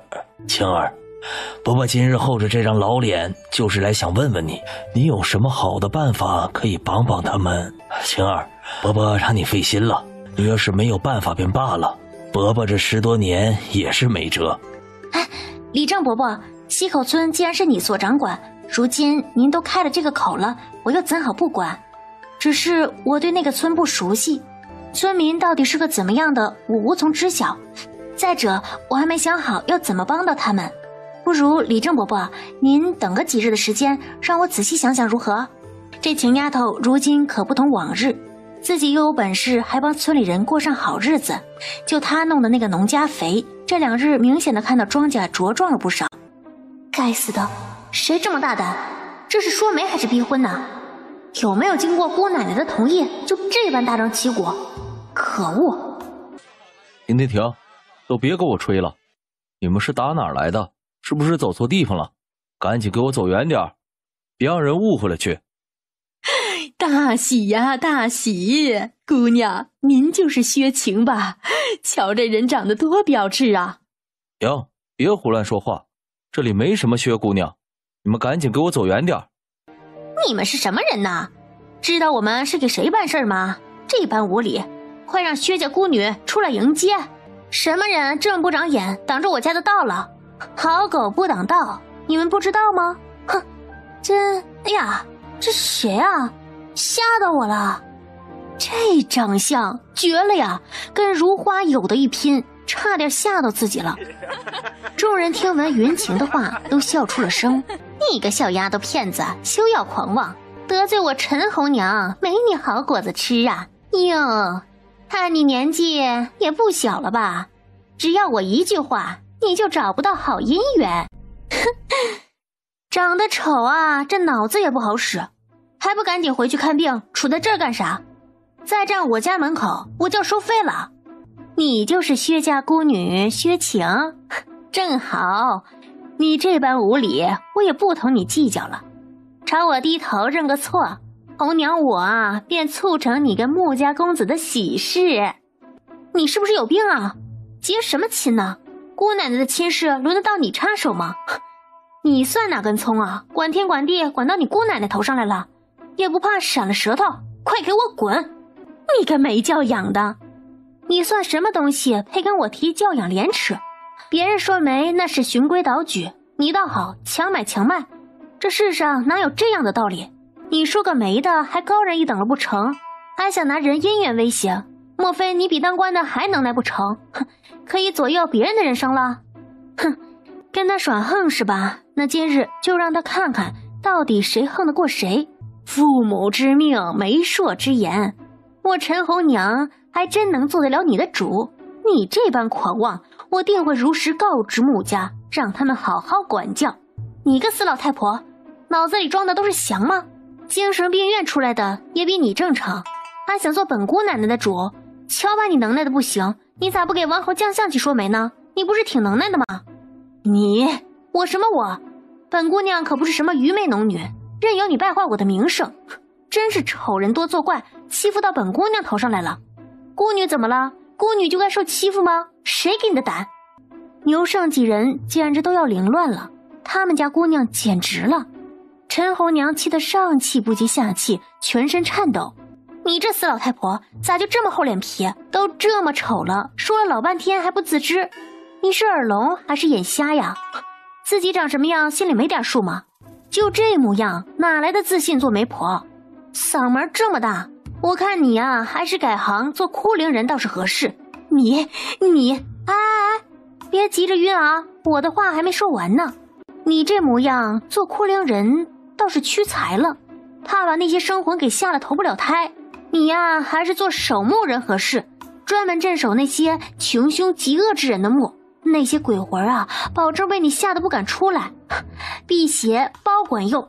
云情话落，陈媒婆气得直接两眼一翻，晕了过去。一众人惊悚地看着云情，这简直杀人不见血呀！说话句句诛心。让他们将人抬走，滚出东庙村，村口写上拍花子和陈媒婆不准进村。哼，就这死老太婆的德行，畜生都比她高贵。你们薛家侄女薛晴，我们家三公子看上了，赶紧将他的庚帖拿出来，今儿个合计个日子，不日后将人抬过来。呀，差爷，不是我们不给，是那丫头如今跟我们没了任何关系，我们也管不到她的任何事。她的庚帖呀，是她自己在保管，我们可不敢欺骗你啊！不信你出门随便去问问。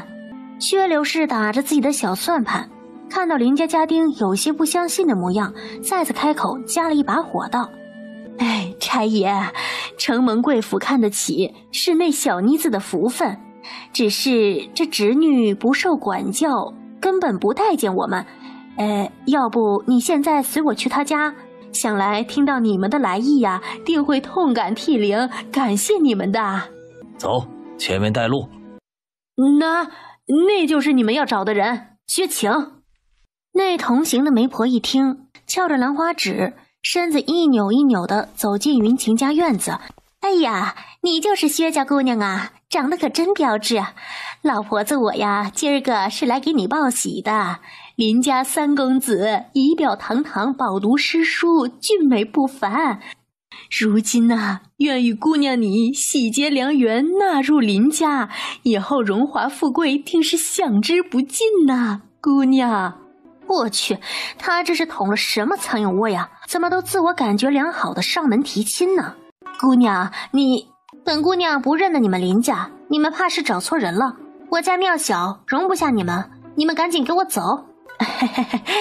姑娘啊，这婚姻大事可不是儿戏，你一个农家孤女，怎么可能找到好姻缘啊？要我老婆子说呀，这林家可是富贵之家，人家瞧上你，不嫌弃你的出身。你们是听不懂人话，还是耳朵有问题？说了，请你们离开，还杵在这儿不走？咋的？是要饭的不成？不给铜板就不走？林家家丁不相信自己眼前看到的，他始终坚信一个农女怎么可能会有这般气魄，一定是他眼睛花了，定是那女子故意装作这般，好嫁入富贵之家做出的障眼法。好狗不挡道，麻烦你们让让。一个农女打扮的女子提着一桶水，表情不耐烦地挤了进来。你瞧瞧，就这无力的模样，怎配进我们林家？哎呀，刘爷，你可别，这薛姑娘啊，怕是认生，想来多接触几次就好了。薛姑娘，你赶紧朝刘爷赔个不是，这林家富贵，你可别。哼，你两个还真是好笑，当着我们姑娘家的面唱起了双簧，真当我们跟你是一样的傻不成？媒婆和林家家丁被兰晴的话气得都快吐血了。什么叫他们傻？大胆农女，休要狂妄，我们林家不是你能得罪得起的。如若你乖乖应下此婚约，我们定当在老爷面前绝口不提此事。若是你不识抬举，我们林家定不会轻饶你今日的冲撞。滚滚滚，你们赶紧给我滚！本姑娘的终身大事用得着你们来说？回去告诉你们家老爷，本姑娘攀不起你们那金窝，不要再打本姑娘的主意，否则你们承受不起。你给我等着！说完甩袖离开。薛家两人早就在情况不对的时候溜到了院子外面，看到林家人甩袖离开，两人眼底是止不住的笑意。这回惹到林家可有他好受的，总算有人要收拾他了。今日的事情大家都看到了，不知是何缘由，这些人突然找上了门。本姑娘以后要做的事情有很多，没那么多时间来打发这些苍蝇，更没时间来打听这是何缘由。以后麻烦事只会多不会少，你们几个以后遇到事儿要第一时间解决，若是解决不了再来找我。遇事不要慌，也不要拖，可都记住。谨遵姑娘教诲，我们记住了。牛胜、高辉，你们两人等会儿去县城找些13岁至18岁之间的乞丐，我要将他们培养成为手里的利剑，无论男女，只要他们愿意，品行不错的全部找来，安置到一处院子，等候我来安排。最后再打听一下那穆家和林家是做什么的，有哪些铺子，切记不可引起别人的注意。天哪，他们姑娘到底是何出身，怎会这般未雨绸缪？且不说组建自己的势力得花多少钱，就这想法，那都不是常人所能拥有的。丫头，今个早上怎么回事？是不是有人找你麻烦？别怕，告诉伯伯，伯伯定给你做主。李正伯伯，没什么大事儿，就是有人不长眼，胡说八道罢了，我自己就能处理。你就别逞强了，我可是听说了，那红娘可是祁岭县最有名的媒婆，那穆家可是有备而来。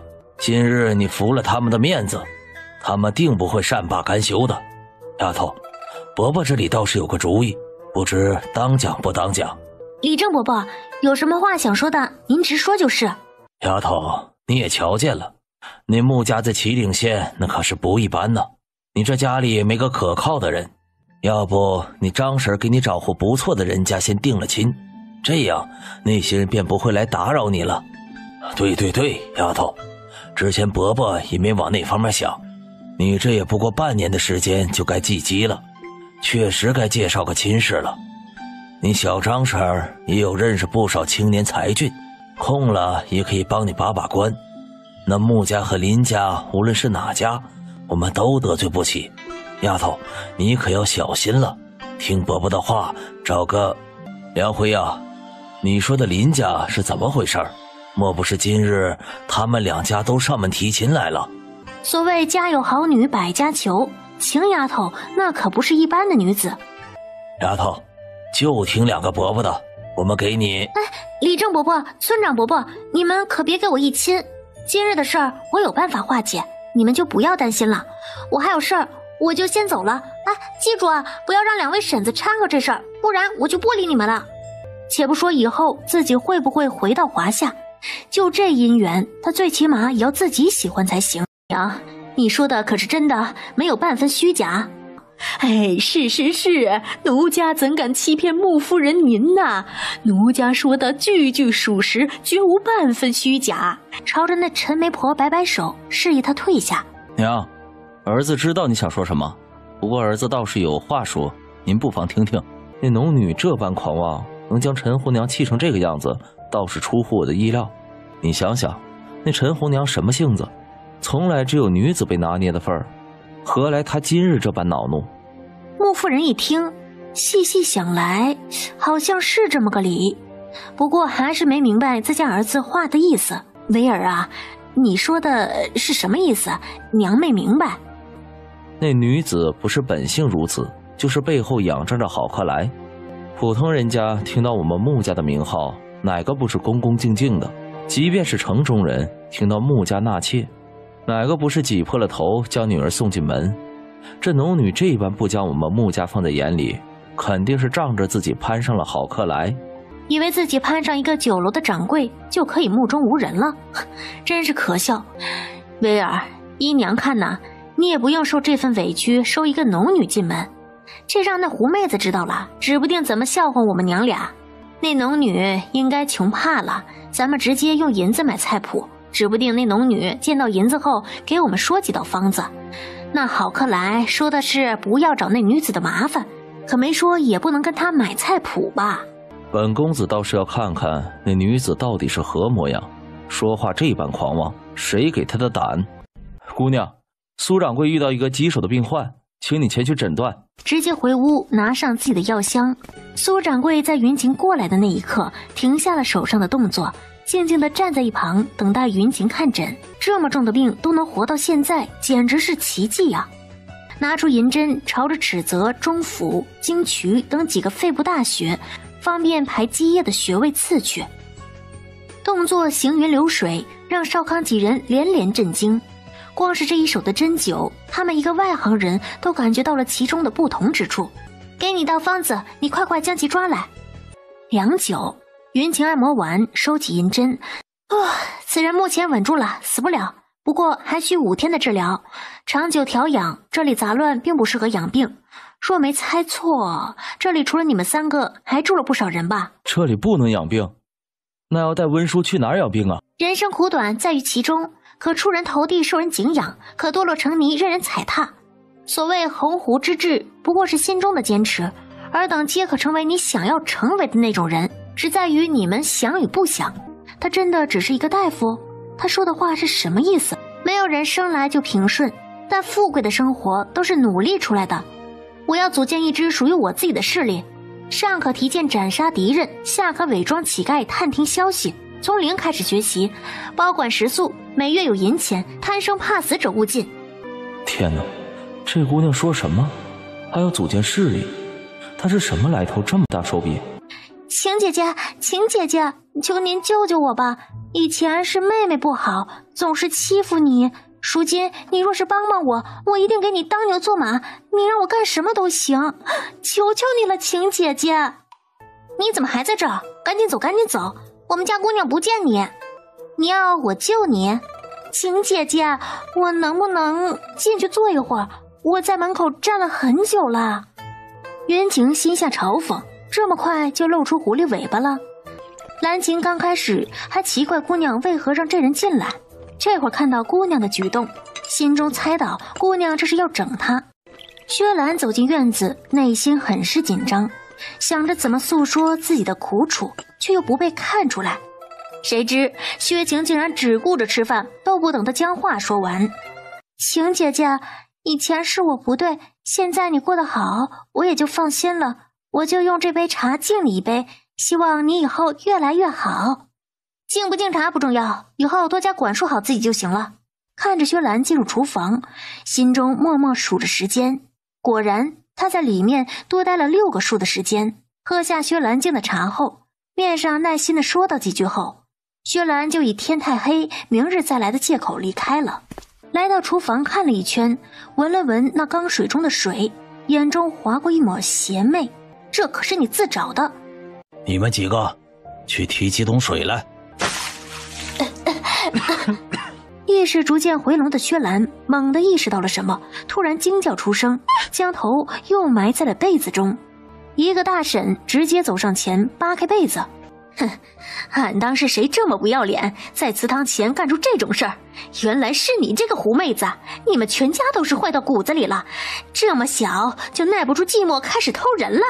云晴冷眼看着那苦苦哀求大喊冤枉的薛兰，如果自己没有这身本领，那今日跪在这里受罚的将会是自己。已经生了这害人心思，定是留不得的。冤枉啊！我们家兰儿肯定是被人害的，一定是被人害成这个样子了。昨日夜里她还在家里的，一定是有人害我们家兰儿。完了，什么都完了。薛刘氏一看自家闺女的惨样，脑海中仅存的一丝富贵梦彻底崩塌了。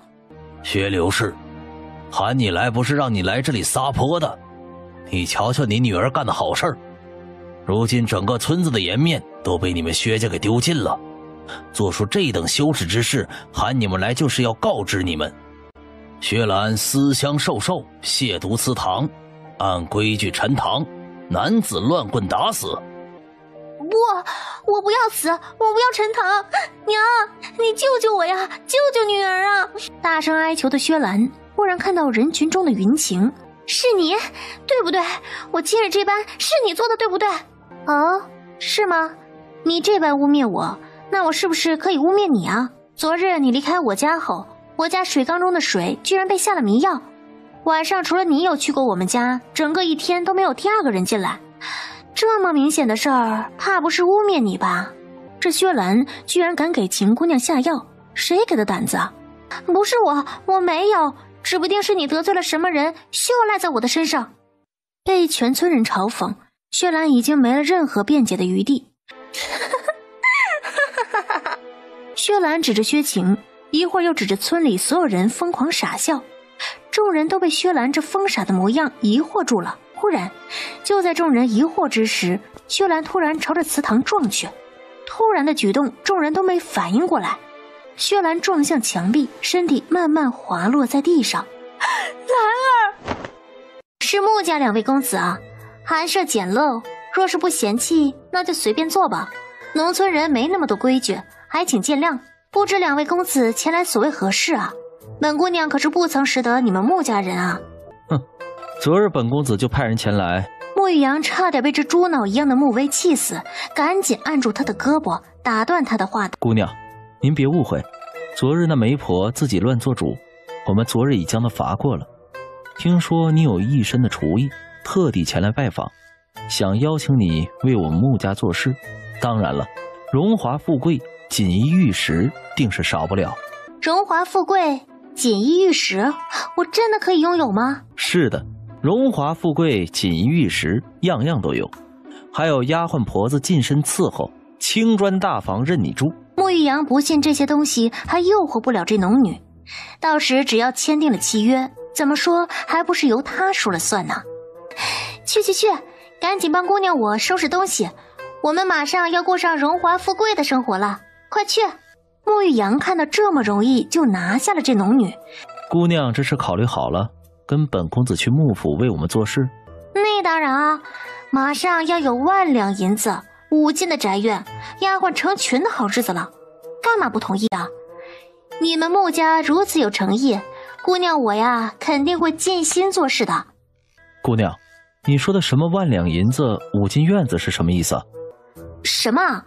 这不是你们说的荣华富贵锦衣玉食吗？怎么还问我呀？戏里不都是这么说的吗？哼，感情你们是骗我的。姑娘，你可知万两银子是多少财富？姑娘莫不是说笑？能让你住进墨家已经是别人做梦都不可能实现的事了，你还是知足吧。既然你们不是诚心，那就请回吧。万两银子都出不起，你们穆家也不过如此。你以为你谁啊？一个农家孤女敢跟我们穆家叫板？你是吃了雄心豹子胆吗？这般不将我们穆家放在眼里，惹恼我了，穆家定不轻饶。识趣的乖乖给我们穆家做事，好处自少不了你。姑娘，小心祸从口出。我们穆家如何，自用不着你一个农女来胡说。若你乖乖跟我们走，该有的富贵都有，否则以我们穆家的势力，姑娘怕是会受一些麻烦。云晴看到他们不再装，自己也不再辛苦的陪他们演戏了，怒气回怼道：哼，说你们穆家2句就不爱听了。你们穆家又不是银票非得人见人爱，你们2个没本事，除了搬出家族来吓唬我，还有什么本事？你们当本姑娘是吓大的，哼，真是可笑。出不起价就赶紧滚，少在这里碍眼。你一个小小的农女这般猖狂，本公子定不会放过你。话那么多，难怪没本事，少在本姑娘这里称大爷，你们还不配！滚滚滚，赶紧给我滚！你们身上的贵人气息污染了我家的地，我们家承受不起，膈得慌。来人，给本公子将这里砸了！住手！私闯民宅，打砸抢掠，你们可知是要吃牢饭的？穆玉阳才不管这些，那县老爷跟他们穆家有交情，每年也是送了不少银子，直接大手一挥，示意动手。云晴按住想要上前阻拦的蓝晴，眨眼的功夫，2个车夫就被打趴下了。昨日这般狂妄上门，还不知收敛，今日倒是又上门来威逼利诱，当本姑娘是软泥，想怎么捏就怎么捏。不就是有点臭钱吗？瞧把你们显摆的，瞧不起农人，这般高贵，怎么吃农人种的粮食蔬菜呀？见人就是矫情，富人多是做作。你要干什么？本公子告诉你，你休要乱来，不然我们穆家绝不会放过你的。云晴最是讨厌这种仗势欺人的人，自己没什么本事，老是狐假虎威，直接一巴掌朝着2人的脸抽了过去。接着开始朝着2人暴揍，不过是投个好胎罢了，以为自己成仙了不成，都要人人敬着。要不要姑奶奶摆个香案烧点纸钱呢？你们这些恶心人的寄生虫，招呼都不打一声，贸然上门败坏姑奶奶名声，安的什么心呢？今日若不教育你们好好做人，指不定明日又去祸害谁家姑娘。蓝晴都要傻眼了，眼前这人确定是他家姑娘？都说打人不打脸，姑娘这不仅打脸，还全身揍。云晴气出够了，这才停下手，撒了一些粉末到2人身上。累死我了！是想着怎么报复本姑娘吧？那就看看你们穆家有没有这个本事了。不过还是小小的提醒你们一句，做事留一线，日后好有个后路，不然代价会很沉重。好了，你们几个赶紧滚吧。2个车夫听到云晴的话，赶紧上前扶着自家公子赶紧离开。今儿这个事儿啊，你们以后要习惯，遇到这种人，能动手就不要动口，特别是死性不改的人，你们得使劲的揍。你越是忍受，别人越是觉得你好欺负，就越是欺负你，越是变本加厉。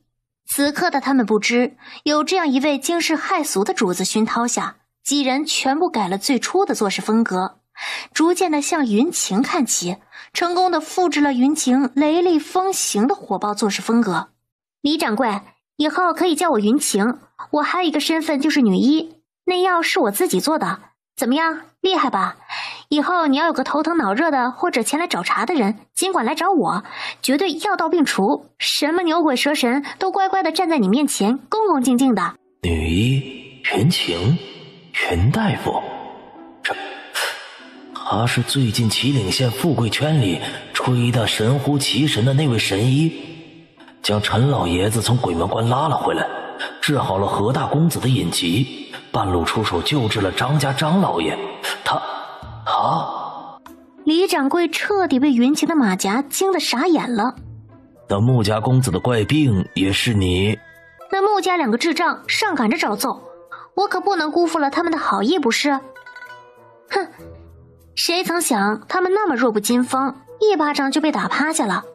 为了防止他们再来找我麻烦啊，只好给他们找点事情做了呗。原本今日要将这件事告诉主子的，既然是一场乌龙，那便算了，直接写信告诉他秦姑娘的事儿。主子惜才肯定会过来的。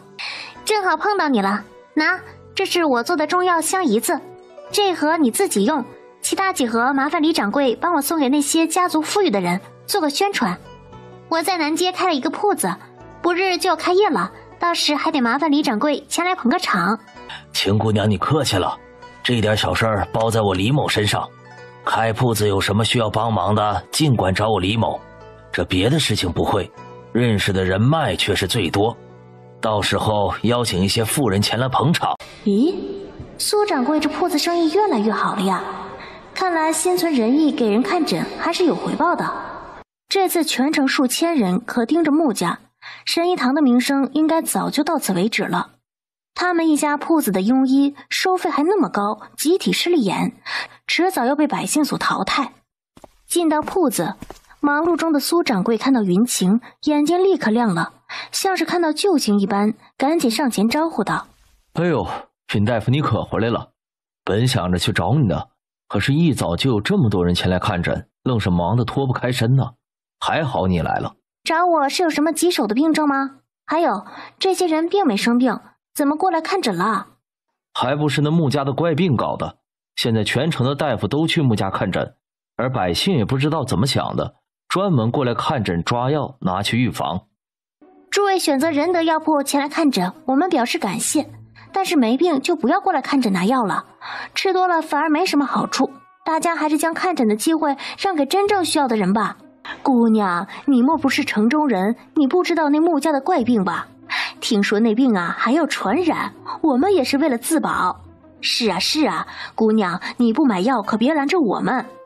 对，我们花自己的钱，愿意买药吃。姑娘啊，你管好你自己就得了。苏掌柜急了，起身示意下面排队的人不要说了，一方面神经紧张的给云晴赔礼，生怕这些人把这小祖宗给惹冒火了。你病倒没有，小毛病一堆，饮食不忌口，睡觉打鼾，脾胃虚弱，体内生痰湿，喝水都发胖。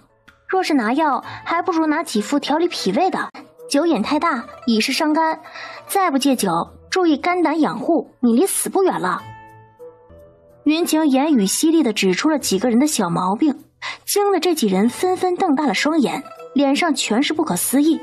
一时间，这几人都知道了，眼前这看似普通的年轻女子，居然一点都不普通，居然是那传言中的云神医。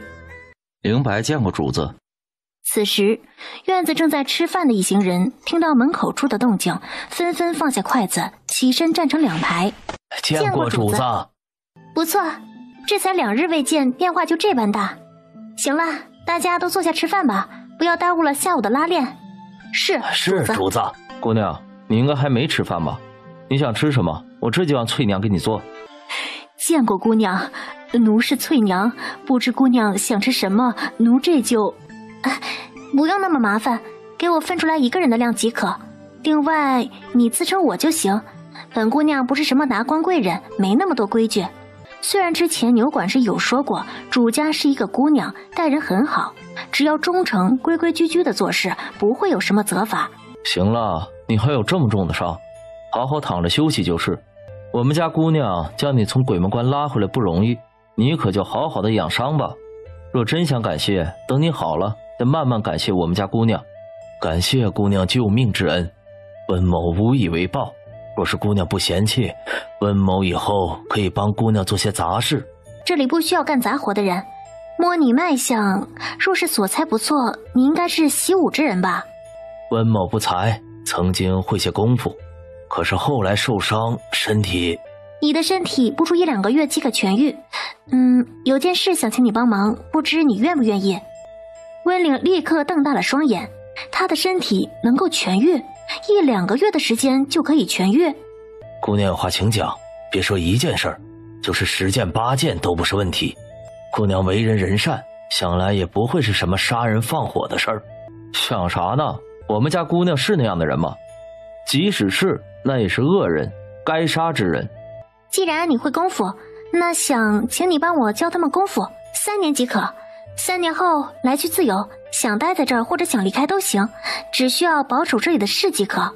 眼前这位年轻女子给人一种深不可测的感觉，并非寻常女子，气度、聪慧、做事缜密程度完全不是一个10多岁少女可拥有的。李正伯伯，今日来你这里是想再买几亩荒地用？这次你要买多少地？要不了多少，够盖一座公房就行了。啥？秦姑娘，你说什么？你说你要盖公房？李正伯伯，您之前问我西口村怎么样才能日子过好点吗？如今我倒是有了一个不错的办法。我那香姨子被贵人看上了，需要拿到外地去卖，这不专门建一个工房，招人生产这香姨子，大伙也有工钱拿。不过目前招的人估计不会太多。李正简直要被云晴的话惊掉下巴了，这丫头一定是上天派来拯救他们这些穷苦百姓的。无妨无妨，你需要多少人招多少人就是。李正伯伯定不让人说了闲话去。选了一块方便通行的地，到时稍微修缮一番即可通到他家门前。李正笑呵呵地拿笔写下契约。忙完这件事儿，云晴这才松了口气，慢悠悠地往家走。你们2个贱奴，给我让开！竟然敢拦着我，知道我是谁吗？我可是你们主人家的姨奶奶！你们2个没眼色的贱奴，给我让开！贱丫头，你给我出来！你个没良心的白眼狼，自己有钱了也不照应下姨奶奶家，你简直就是吃里扒外的白眼狼，指不定背地里干些什么肮脏事儿呢！你堂妹过世，你也不过来守灵堂，你个老太婆，嘴巴怎么那么损？你骂我们懒得和你计较，你骂我们家姑娘就不行。你随意污蔑我们家姑娘，小心我去衙门告你！呸！你们就是一个贱奴，少拿官也吓唬我。老婆子我吃过的盐比你走过的路还长，当老婆子我怕你几句话不成？兰晴看着这死老太婆一副死猪不怕开水烫的样子，简直要气炸了。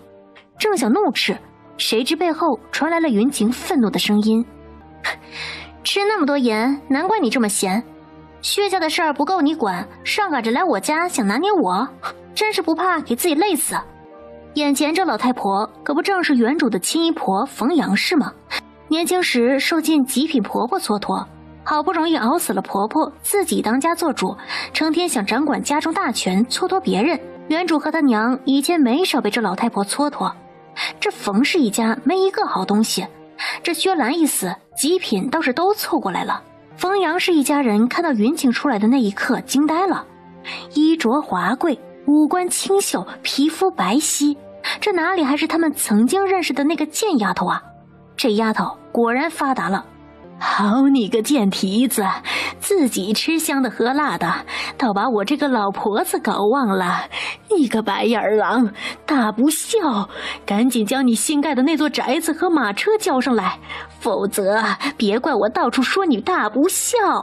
奶奶，还有那个贱奴，虽然要他给我当妾室。你们几个是脑子有病还是脑子有病啊？看上啥都想要，是3岁小孩还是智商障碍啊？别人家有银子，你要不要？几人看到突然扎在脚下的匕首，瞬间吓了一跳。你个死老太婆，不待在你自己家跑我家来干嘛？讹诈？你当我跟你一样是草包好拿捏？别做你的春秋大梦了，你一个外家的远房亲戚，跟我有半毛钱的关系？不孝！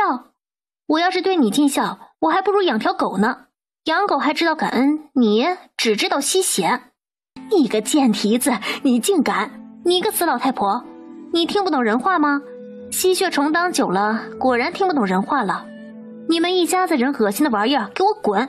我跟薛家早已断了亲，跟你们更没什么关系。脸皮比城墙还厚，上赶着攀关系，也不知道羞耻。云晴说到最后，直接不耐烦地做出挥手的动作，而他手里的药粉此时也顺势洒向了冯家人。冯家人傻眼了，这些人怎么不帮他们呀？这丫头明明大不孝，怎么偏偏反过来指责他们一家？你个八竿子打不着的外星人，还想报官？行啊，你当街讹诈秦姑娘，我们村的人可都看着呢。现在我们就去县衙，走，我们找县太爷评评理。说着就要拉着老太婆走。冯阳是哪里想到，他随口吓唬人的话，倒让这些人找到了把柄，要拉他去见官，急得赶紧从地上爬起来，缩在自家儿子身后，不停地说道：我不去，我不去，你们谁敢拉我去啊？众人嘲笑出声。云晴这时拿起地上的匕首，站在冯家人面前不停地比划，神情冷漠地说道：知道薛兰是怎么死的吗？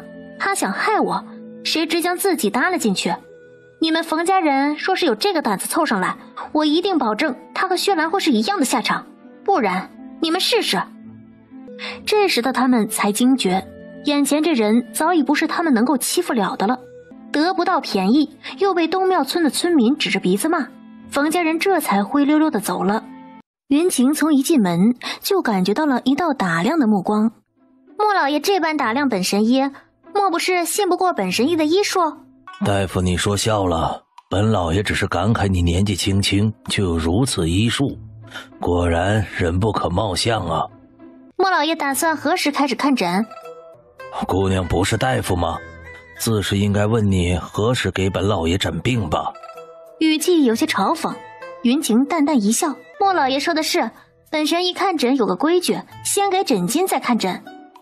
最后的面子也不绷了，这女子太嚣张了，简直不将他们穆家放在眼里，真当她是神医了不成？放肆！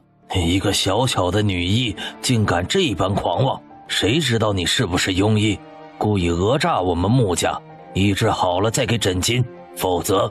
哼，你当本神医愿意给你们穆家看诊呢？一个穷酸破路户而已，真当自己是个人物了？本神医就是去张家和陈家，他们也不敢跟我这般说话。你们穆家既然尊贵不凡，那就另请高明吧。张家、陈家、女医、云神医。姑娘，请留步，你可是云神医？是与不是与你何干？莫老爷还有何贵干？赶紧恭恭敬敬地朝云晴拱手赔礼，从袖子掏出10张500两的银钱递给云晴，哀求云晴收下这诊费。莫老爷怕是少给了，刚才闹出这般不愉快，没有100两，本神医静不下心诊断。若是这神医直接甩袖离开，他们穆家再去找谁来看诊呢？再次掏出银票，恭敬地给到云晴。体内邪火上炎，加上饮食中的食物蛋白引发过敏，身边身子弱的人自会被感染。吃了这药，疱疹就消了。穆老爷连连感激云晴，没有任何犹豫，二话不说服下了此药。片刻间，脸上真的一点瘙痒的感觉都没有了，自己有了效果，赶紧邀请云晴去后宅子给自家杨儿及妾室看一看。如果意料之中，那他又有银子可以收了。云晴内心简直不要太开心。是你个贱丫头，别以为你换了一身衣服，本公子就认不出你了。本公子还没上门找你麻烦，你倒好，自己先送上门来了。来人，将这贱丫头给……住口！穆阳，你休得无礼，还不快向云神医赔罪！眼角瞥见的云神医神情冷漠的手上比划着数字，瞬间气得他太阳穴直突突。怎么回事？什么云神医？这女子明明就是东庙村的那个农女。哼，打了本公子，居然还敢冒名顶替，冒充神医，真当我们穆家人是傻子，任他挑衅不成？穆玉阳根本不将他爹的话放在心上，以为他爹被蒙蔽了。小贱人，你竟敢冒充神医，真是好大的胆子！当我们穆家都是……穆玉阳不知道这女子给他爹说了什么，看到他爹要动手，情急之下直接说道：爹，她就是东庙村的那个卖菜谱的农女。你刚才说什么？穆玉阳这下知道了，他爹还不知道这农女身份，一定是这农女冒名顶替前来骗钱的。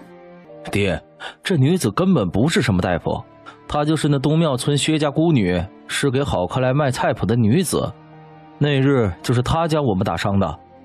爹，你赶紧让人将她抓起来，孩儿定要将她千刀万剐。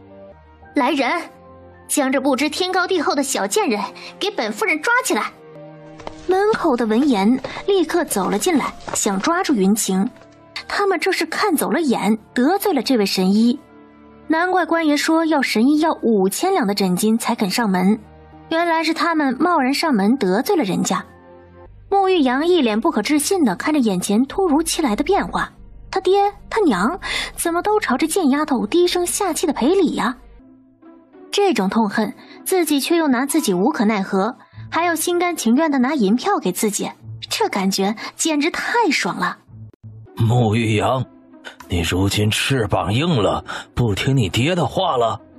好得很，今后穆家所有生意都不用你管了，待在家里好好反省。爹，老爷不要啊！云神医，穆某管家不严，让您见笑了。不知您能不能将药拿给我，我们自己服用如何？这……可以，只要将多出的1500两给了，府中被传染的人都有。但凡有点脑子的人都不敢轻易上门招惹本姑娘，若是想招惹，那就掂量掂量自己有没有这个本事了。上次只是个教训，若是还敢打本姑娘的主意，那就让你见红。莫老爷满脸羞愧地在一旁保证，以后绝不让自家儿子前来打扰。云大夫，你给别人药丸，怎么不给我们神医堂的人？哦，你们不是神医堂的名医吗？怎么可能看得上本姑娘的药？你们不怕吃了中毒？云大夫，身为医者，这般做恐怕有失你神医的名声吧？什么名声？名声能当饭吃吗？神医这尊称可都是别人称呼本姑娘的，本姑娘可从没自诩过神医，哪像你们呀，神医堂竟干不出神医的医术，自己辱没了这名声，还凑上来管本姑娘，瞧把你们给能耐的！我什么我？本事不大，脾气倒是不小。若是有本事，还害怕本姑娘说你们是庸医吗？这么有能耐，自己去找药啊！干嘛在这挡本姑娘的路？这药丸100两一颗，要买赶快，不买走开。本姑娘没你们这么闲，这药钱还是要赚的，瞧不把他们给气死！你们谁是那个云大夫？跟我们走一趟。几位官爷，发生什么事了？瞧这大热天的，你们一路走来辛苦了，这点银子拿去买口茶水喝，解解乏。官差没想到这家人还挺会来事儿，默不作声地收了起来。云大夫是哪个？有人告你医死了人，赶紧跟我们走一趟。有没有冤情，到了衙门跟县老爷说。什么医死人呐？绝对是有人胡说八道，一定是嫉妒秦姑娘的医术，居然敢拿一条人命来拉自己下水，好得很呢。几位官爷辛苦了，我就是云大夫，容几位官爷稍坐片刻，我换件衣服这就出来。南晴，给几位官爷多添些喝茶钱，换上另一件素色纱裙，装上少量的银钱，带上自己专门配的各种药粉。秦姑娘，你快告诉官爷你是清白的。是啊，秦姑娘，你医术那么好，怎么可能会医死人呢？是啊，秦姑娘。诸位叔婶伯伯，谢谢你们的关心，我没事的，我和几位官爷去就回。李正和村长赶紧将祠堂修缮的事交给村民照看，回去赶牛车前往县衙。大堂上，县太爷洪章一脸油光地坐在大堂高位，听着仵作的查验结果，双眼微眯，似是在思索案情关键一般。云晴走进这大堂，一眼就看到了跪在左边哭泣的妇女，心下便知是哪个病患了。你就是那个恶毒的云大夫，俺们文家和你有什么深仇大恨？你为什么要害死俺大哥？大人，您一定要为草民做主啊，将这个人千刀万剐了呀，大人。云大夫，没想到你这般恶毒，俺相公吃了你的药。肃静，堂下可是云大夫。是，民女是允大夫，不知大人您找民女来所为何事？放肆！你个小小的农女怎敢这般无礼？无妨，本大人爱民如子，有这种疑惑自然是可以问的。这几人告状你昨日给文山怀诊病，结果导致此人吃了你的药突然暴毙，这件事你可怎么说的？大人，民女昨日确实有给此人看诊，但是用药绝对没有问题。若是栽赃，民女定不能认，还请大人指明那人到底是为何而死。你还敢狡辩？你的药就是证据，俺大哥就是喝了你的药才死的，你休要狡辩。洪大人打量了一番这不卑不亢的云晴，此时的县衙的众人不知，县城来了一位神秘人物。云晴看着眼前盘子中的药渣和还未煮的药，大笑起来。尔等休要放肆，证据已经摆在面前，还不快速速认罪？大人，这药里面多出的生附子这味药并非是小女子所开，这是有人要陷害我。这生附子本就有毒，小女子怎么可能蠢到这种地步？再者，小女子与他们文家人素未谋面，又没什么深仇大恨，怎么可能给别人治病没问题，偏偏他们文家就出问题了？还请大人您明察秋毫，还小女子一个清白。云晴反倒是不慌不忙地拿出昨日签的契约，还好他做事谨慎，当时将药方一并也写了上去，否则还真有些麻烦。是啊，这杀人总有个动机吧？这明知是毒药还拿给人吃，这不是白吃是什么？对呀，肯定是有人栽赃陷害的。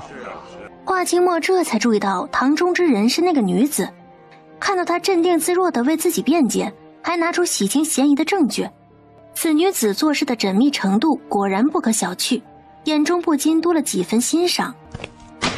肃静！本官办案，旁人休得喧哗，否则按扰乱公堂治罪。大人，人心隔肚皮，谁知道他是不是正抓住了这一点，让大家放松对他的怀疑。大人，你一定要为草民做主啊！此女子定不会就这么轻易的招的。云晴可不喜欢别人往她身上泼脏水，你想象力还挺丰富啊，证据都那么明显了，还硬往我身上泼脏水，你是不是存心跟我过不去？我看你啊，分明是心里有鬼。依我看，你大哥的死绝对跟你脱不了干系。你胡说八道，那是俺们的亲大哥，你需要狡辩。肃静！本大人断案还需要你个小小女子来断不成？本家说的话不无道理，有可能就是你混淆视听的伎俩。来人，用刑！说完，衙役就上前来压云晴。云晴这下总算看出来了，这县太爷根本就是一个草包，肯定跟这背后的人是一伙的，想要屈打成招。休想！慢着，大人，你对得起你身后的牌匾吗？如果都和你这样审案，这得多少冤案？小女子不服！放肆！你无视公堂，公然污蔑朝廷命官，你该当何罪？来人，杖刑伺候。是，大人。随即，云晴抽出脚腕的匕首，架在自己的脖子上，冲着两个衙役怒道：小女子今日不幸要被这狗官不分青红皂白的给用刑，这是要逼死小女子呀！小女子自知斗不过官家，但还是要冒死一拼，抓住真正的凶手，让逝者安息。大胆刁民，休要乱语，快点给本官抓住他！华清墨看着洪章这般明目张胆的扭曲事实，屈打成招，面色黑沉，正想大喊住手，谁知那女子的举动甚是让他无语。杀人啦！杀人啦！狗官要杀人啦！小女子不愧于天地，事实胜于雄辩，没有人证物证不全的情况下，要将民女屈打成招，我东陈王朝还没有这样的理，民女不服。诸位乡亲们，我们祁岭县有这样的狗官当道，这是要逼死我们这些无权无势的平民老百姓啊！一时激起千层浪，本就对县太爷没什么好评的百姓纷纷开口指责县太爷，指责他办事不公，不给他们老百姓活路。华清墨看到云晴的举动，嘴角抽了抽，这女子果然不是寻常人，做事都不按常理出牌。反了，反了，这是要造反了，公然蛊惑人心，蔑视公堂，快将这女子乱棍打！住手！一一个衣着华贵、浑身贵气的年轻男子走出了人群。跟在他身边的人更是将门口守卫的衙役一把推开，直入大堂。是他，那次在好客来门口遇到的那个冷峻贵公子。大胆来人，竟然敢强闯！话还没说完，看到走近的人，惊得立刻站了起来，慌张的说不出话来。是那位爷！大胆狗官，瞎你的狗眼，竟然敢这么跟我们主子说话！饶命啊！下官不是有意的，求王住嘴！洪大人吓得赶紧止住了声音，他没想到今日会碰到这个杀神。祁岭县县令洪章贪赃枉法，愚弱百姓，昏庸无能，摘掉一身顶戴，押入大牢，择日问审。说着就手下抬了几箱子金银珠宝放在了大堂。不知道这位爷是怎么找到这些的，但是一看到这些东西的时候，他自知他这次完了。这声音可谓是响彻大堂，众人都被云晴的举动惊到了。好你个狗官，自己不干人事，竟敢拉本姑娘下水！你以为你当上县令就可以为所欲为，只手遮天掌控别人的生杀大权了？哼，也不。大人，感谢你今日的出手相救，小女子云晴，今日我们也算相识了一场，算是朋友了。你看着也还年轻，我这大人的叫着确实不妥，不知您怎么称呼？华清墨。就是不知他能不能猜到自己的身份了。华清墨，好名字。你是王爷？你就是西河郡的西郡王，那个倒霉的王。糟了，这高冷王还不至于要恼羞成怒砍我的头吧？口误啊！我说的是那个倒霉狗官，碰到如此刚正不阿的王爷你。听人说你医术很厉害。回王爷，小女子医术还将就吧，这个什么疑难杂症倒是没什么问题。若是遇到讨厌的人，那小女子的医术就跟药徒差不多。你给洪章下的什么药？你要抓我？本王若想抓你，还用等到现在？那个狗官肯定做了不少坏事，我只不过是麻痹了他的神经而已，让他想起自己做过的一些事而已，不会影响你们审案的。华清墨心下已经是惊涛骇浪了，世上居然有这样的药，简直是闻所未闻。这女子到底师从何人？一个农女怎么会有这般大的本事？你们是何人？你要找谁？黑衣打扮的人没有说话，直挺挺地站在原地。而这时华清墨掀开帘子走下了马车。本公子找云大夫。他们不知眼前这些人是什么来头，一副不好惹的模样，一来就找姑娘，不知是好是坏。谁找本姑娘？华清墨听到熟悉的声音，抬脚径直走了进去，碧霄紧随其后。云晴坐在凳子上慢慢的品茶。莫公子光临寒舍，真是让蓬荜生辉啊。云神医的家可是好找啊，住得这般静谧。金窝银窝不如自己的破木屋，只不过住习惯了而已。不知莫公子今日前来找小女子所为何事？怕不是来看小女子住得如何吧？听说你昨日有事找本公子。啊？谁说的？谁这么无聊胡说八道啊？莫公子，你来找我什么事啊？听说你会做土地肥。会。莫公子是要传授给百姓？华清墨看了云晴一眼，嗯了一声。可以啊，这不受宠的倒是挺会为百姓着想的。这你可找对人了，本姑娘做的土地肥那可是1等1的好，只要不是个偷懒的，用了这肥料，来年肯定不会饿肚子。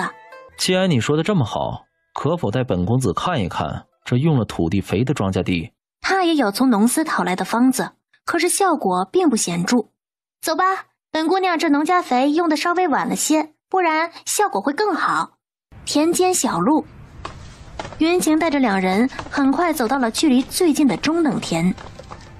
华清墨清冷的面庞难得的有了一丝温度，眼神微动，伸手触摸这略带微黄的麦穗，果然颗颗饱满。云晴看到自己的劳动成果还是很高兴的，自豪地说道：这是中等田的庄稼，走吧，带你去瞧一瞧低等田和荒地的庄稼。华清墨已经相信云晴的土地肥方子管用了，先后看过低等田和荒地。华清墨再看云晴，眼中已经满是欣赏之意。如果照他说的按时施肥，那粮食翻倍是没什么问题的。这样一来，整个西河郡乃至整个东城国，哪里还会有百姓吃不饱肚子呀？云姑娘，你可知这灯笼花是谁种的？灯笼花是什么？那片地是我种的辣椒。辣椒为何物？辣椒啊，其实它叫番椒，属于一味药。我瞧着这味道辛辣，便拿来做菜，没想到味道这么好吃，便自己种来当调味品了。华清墨是好客来东家，想来对辣椒能炒菜已经知道了，自己这样说他应该能信。正巧看到了辣椒地旁边的西瓜地，这不正是云华国每年盛夏送的国礼吗？华清墨再怎么见多识广，也被眼前的一亩西瓜地震惊了，眼神难得是藏不住的惊讶。他一个皇子在京城时勉强只能分到一个，这地里居然有这么多，他们东城国可以种出这水果？莫公子，你认识这植物？这地里的莫不是你种的？我是碰巧遇到油货郎，正抢我买菜种子，他就向我推荐了这个，说是境外的一种水果寒瓜，特别好吃，便买了回来自己种。云姑娘，你这寒瓜本王倒是吃过，属于贡品，为了避免惹出事端，不若你跟本王合作如何？敢问王爷要跟小女子怎么合作？你出寒瓜，我出人力负责运送出去卖掉，你我5-5分，如何？云晴心里10000个不同意。呵呵，你3我7，5-5分。本王卖出去的东西怎么会便宜？怎么说最少一个100两吧。既然有人代劳，岂还卖这么高的价钱？那自己让一让又有何妨？那就4-6，5-5分。本王就给你当靠山。他感觉得到眼前这女子不同于常人，想要招揽就得循序渐进。成交，走，我们赶紧回去立字据。王爷，您说的话可不能反悔啊！简直就是打瞌睡就有人送枕头。看到云晴如此爽快的答应，华清墨表情有一瞬间的僵硬，他怎么有种自己吃亏的感觉？一旁的碧霄表情有些怪异，自家主子怎么会对一个农女这般重视？居然还亲自给她当靠山，这简直就是闻所未闻的事儿。华清墨看到云晴一手狗爬的字，嘴脸抽了抽，淡定的拿过浏览一遍。这丫头居然将他说的承诺也写了进去，他堂堂一国王爷就这么信不过？莫公子豪爽，本姑娘也不能小气了不是？正好快50了，我给大家做顿好吃的，等着，我快快就来。华清墨看他风风火火给他去做饭，嘴脸微勾，还算他有心，那他也不计较他刚才的不信任了。碧霄此时如遭雷劈一般，看着他家主子微妙的表情，他有种错觉，他家主子会为那女子破例。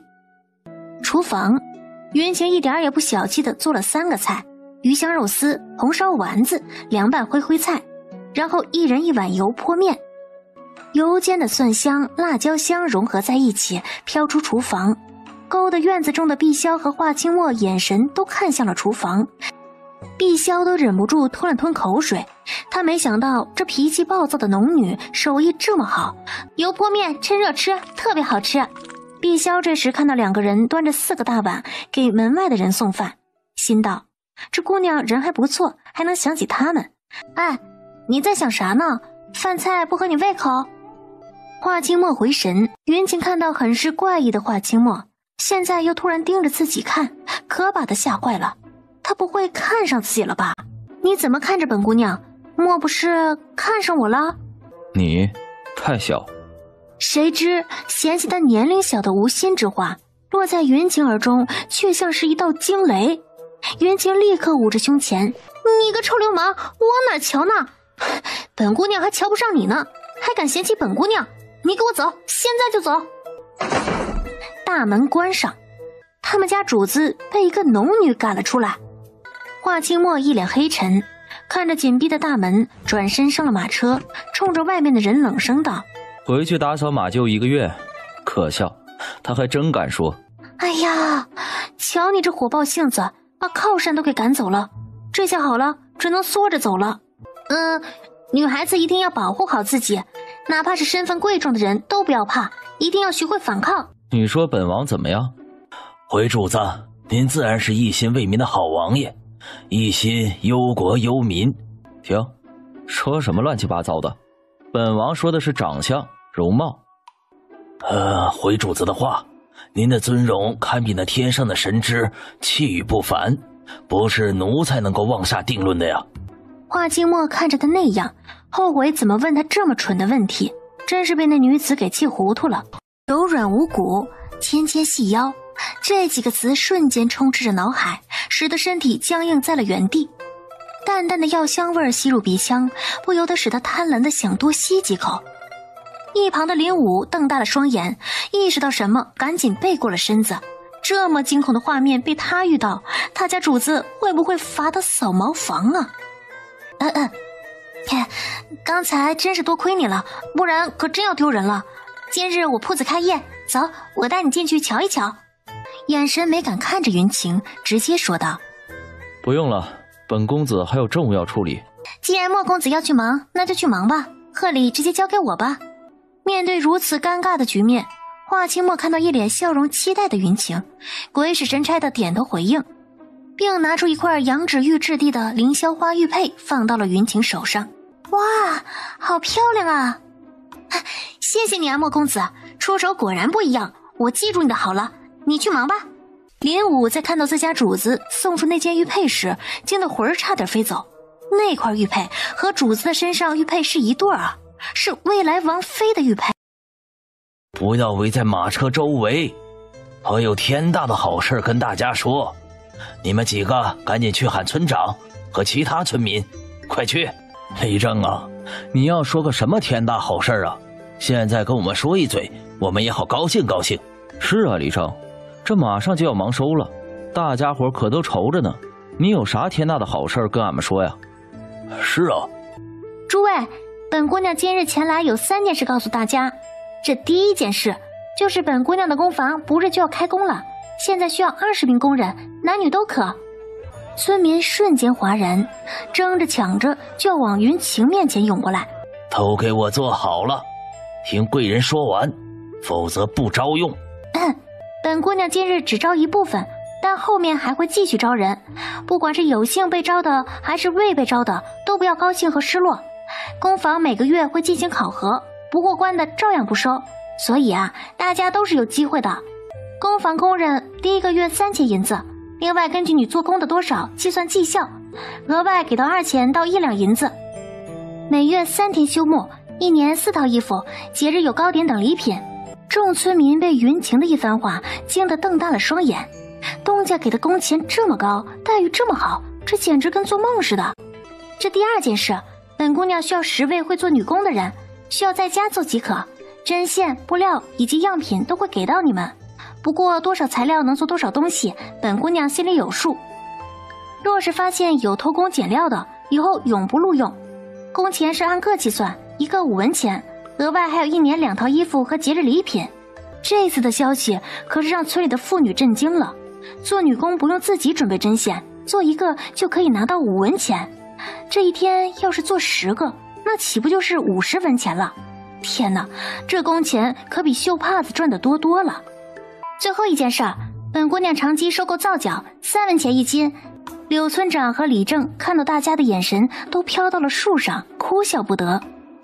经过几轮的筛选，30人最终选了出来，当场签订契约。云晴还让高辉当场念了其中一条规定，那就是此人若偷拿产品或者将做工的信息透露出去，除了报官处置，但凡和此人相关的亲戚宗亲一律不得踏入工房。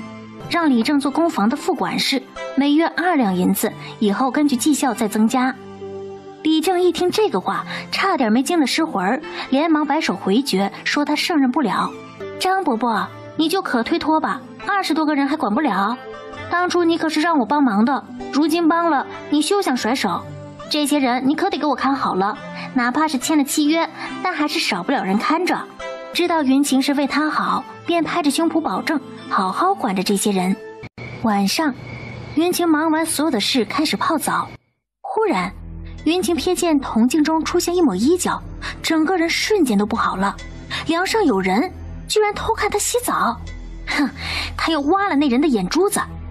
双眼微眯，不动声色地抓起手边的衣服，躲在水里穿好。出水面的那一刻，抓起手边的浴巾迅速裹起，低头拿起地上的垫脚石，直接朝着露出衣角的地方狠狠地扔了过去，被打中，一个黑人掉了下来。云晴拿起手边的棍子直接开打。你个臭流氓，偷看姑奶奶洗澡，看我不打断你的腿，挖了你的眼！黑衣人哪里想到一进房间会看到这么惊艳的画面，当时恨不得找个地缝钻进去，谁知被这丫头发现了。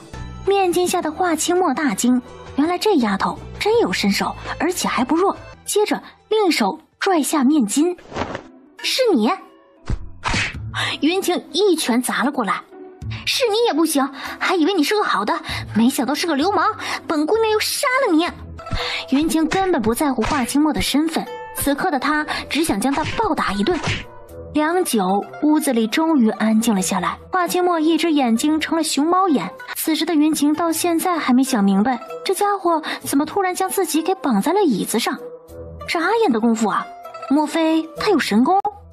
刚才也跟你解释过了，本王那会儿刚刚进来，什么都没有看到。不过失了你的清白，本王会负责的。择日本王派人……负什么责？怎么负责？你当本姑娘是什么人？看了就想赖上，还派人过来？你是想娶本姑娘当王妃？本姑娘都不稀罕。本姑娘要的你给不起，快将我放开！你也别赖着本姑娘了，本姑娘就当什么事都没发生过。这王公贵族哪个不是三妻四妾？她可没这爱好去和这些人斗地主。华清墨瞬间阴郁了起来。什么叫当她王妃都不稀罕？什么叫她给不了？她一堂堂王爷还有被人嫌弃的一天？华清墨冷着脸朝着云晴走了过来。你要干什么？我告诉你啊，你可不要乱来啊！我可是有很多无解的毒药的，不要逼我拿出来。哪怕是看到了，也当做什么都没发生。对啊，哪怕你看到了也……然而听到云晴的回答，心中不知怎的就很恼怒，看到他那一张一合的嘴，就想给他堵上，于是鬼使神差的亲了上去。两唇相碰的刹那，云晴瞪大了双眼，他怎么都没想到这家伙会凑上来亲他，脑子瞬间一片空白，心脏有一瞬间的骤停。这该死的登徒子，亲了自己还不罢休，还想霸王硬上弓不成？手脚挣扎不开，云晴直接咬了华清墨一口。华清墨，你什么意思？看了我还不够，你还想霸王硬上弓不成？我们已经有了肌肤之亲，本王定会娶你，只是不知你为何会说本王给不起。哼，娶我，那定是我心悦之人，而且必须一生一世一双人。怎么样，你做不到吧？我就知道你一个王爷不可能自己做主，你还是赶紧给我些其他赔偿，不然……我可以。既然你答应了，那这件事就这么定了。不过我们之间没感情，婚嫁之事等到我点头才可以，我们就先做男女朋友吧。先这样稳住他，未来日子还长，到时找个由头跟他分手。男女朋友？这个嘛，这个就是相互喜欢的两个男女啊。对，好了，你赶紧给我松绑，你要是不合格，哼，我可是会取消你男朋友身份的。华清墨虽然不清楚男朋友是什么样的身份，可是听到云晴说随时会取消他的这个身份，心里顿时有些不是滋味了。他有种感觉，这个男朋友的身份非同寻常，若是自己不同意，估计以后就没他的位置了。华清墨手起刀落，绳子解开，语气平和地说道：本王应你就是。赔偿拿来。哼，自己要赶紧长身体，这气势不能弱。什么赔偿？那你看我的屋子成什么了？这丫头怎么不讲理呀？明明是她拿着棍子打烂的。不过还是拿出了100两银票，放在了云晴的手上。行了，这么晚了，你赶紧走吧，我要睡觉了。华清墨看着这一点都不知道什么是坚持的云晴，脸瞬间又泛起了黑。他知不知道自己还在，他就不怕？听着这丫头已经发出了细细的鼾声，华清墨瞥了一眼这小小的身影，开门离去。秦姑娘，婶子今儿啊是来给你赔罪来的。当初要是学着你那样做，今年这收成怎么着也不会差呀。这些鸡蛋菜你拿去吃吧，正巧明日你用得上。是啊，秦姑娘，当时婶子也是，要是当初跟着你做，过几日忙收，怎么着都能丰收啊。是啊，秦姑娘，大叔家里的菜你就收下吧，明日用得着。你一言我一语，都要把云清搞懵了。原来那华清墨已经命令下来了，让所有农户按照他之前的法子，忙收后开始给地施肥。诸位叔婶，这些菜鸡蛋你们拿回去吧，都是乡里乡亲的，什么赔罪不赔罪的。当初我也是听别人说的，试着弄一下，没想到还真的有效。别呀，姑娘啊，你呀可别跟我们客气，这些菜呀你留着明日正好用，也就少买菜了。你对我们这么好，你要是不收，俺们可就生气了。云晴看着这些菜，嘴角直抽，都已经堆成小山了。看来明日上梁酒用不着买菜了，买些肉即可。云晴拉了一些货放在车上，驾着马车去县城。他要邀请张老爷、苏掌柜几人明日前来吃上梁酒。嗨，好巧啊，你也来这吃饭？既然碰到了，那就一起。眼神一直看着云晴。好吧，这可是你邀请的我哦。不对呀，他家主子怎么会主动邀请别人一起吃饭，而且还是邀请秦姑娘？云晴和华清墨相对而坐，华清墨倒是心情很好的看着云晴，这倒把云晴看得有点心虚了，目光有些闪躲。不过想到自己没做错什么呀，心虚什么呀？华清墨看到云晴吃饭，自己也莫名的有食欲，刚动了几下筷子，似是想到什么，便起身坐到了云晴旁边。你怎么过来？赶紧吃，等会儿菜就凉了。你有没有什么未婚妻、小青梅或者红颜知己？本王不近女色，任何女子都进不了本王的身。不过什么？你父王给你赐婚了？不过你是个例外。那好，今日既然碰到了，那我有必要把话给说清楚。我们是因为意外走到了一起，现在呢，我们是男女朋友关系。在这关系没有结束前，你不可以有其他的女子，哪怕是传言也不行。何为男女朋友关系？这个怎么给你解释呢？就是关系特别好的两个人，如果关系一直这样好，那就可以谈婚配的事了。是吗？关系有多好？哪来那么多问题啊？反正就是看到他的红唇，对他来说有着致命的吸引力。云晴哪里想得到，这家伙居然又再次亲他，这哪里是不近女色，这分明就是一只色狼啊！是不是这样的关系？哼，我要跟你分手！一个用力将他拉到了自己怀里。你又下迷药？华清墨躲闪不及，吸入迷药，顷刻间开始犯晕。哼，好你个登徒子，得寸进尺了！本姑娘的便宜就那么好占？云晴捏着华清墨的俊脸，做各种各样的丑脸。华清墨在他这大胆的举动中，终是昏睡了过去。做完这些还不够，云晴直接找来这里面背的笔墨，扒开华清墨的衣服，在他的背上画了只王八。主子怕不是被那个云大夫给迷晕了吧？若真是，我们要不要将他抓了呀？你胡说什么？你看看云大夫会是那样的人吗？云大夫可是给主子不少防身的毒药，怎么可能对主子不利？主子起来了没？我有事禀报。李掌柜，你找主子何事？不妨告知我们，主子醒来，我们帮你传达。这云大夫针灸使了多大力气啊，到现在都没醒。告诉主子，云姑娘新房上梁，今日宴请宾客。华清墨想到昨日把那丫头惹毛了，如今正好有借口上门，烦躁的情绪瞬间平复。鹦鹉准备马车。午时到，云晴焚香祭祀，然后登上房顶，贴对联，撒五福果。鞭炮声也在此时响起，噼里啪啦，震耳欲聋，响彻整个东庙村。村民纷纷拱手祝贺云晴。呀，这么多贺礼，这是哪家公子啊？秦姑娘怎么没出去迎接呀？哇，3个箱子！天哪，这上面盘子里是什么呀？看着应该很贵重啊。恭喜啊，青儿，新房建成了。既然来了，那就坐下来吃饭吧。诸位，本公子今日来除了祝贺，还有一件事，需要大家做个见证。华清墨拿起箱子上的盘子，面对众人说道：诸位，这是一件信物，是一位。莫公子，还是赶紧吃饭吧。无妨，这句话说完了再吃，大家可都在听呢。感觉这家伙非要将那件事说出来，云晴很是着急，直接跳起来去抢。哎呀，你给我送给我的东西怎么能让人随便看呢？诸位，这信物是一个姑娘给本公子。谁知云晴这一次发力跳起来，直接和转过来的华清墨来了个亲密接触。其他人傻眼了，什么情况？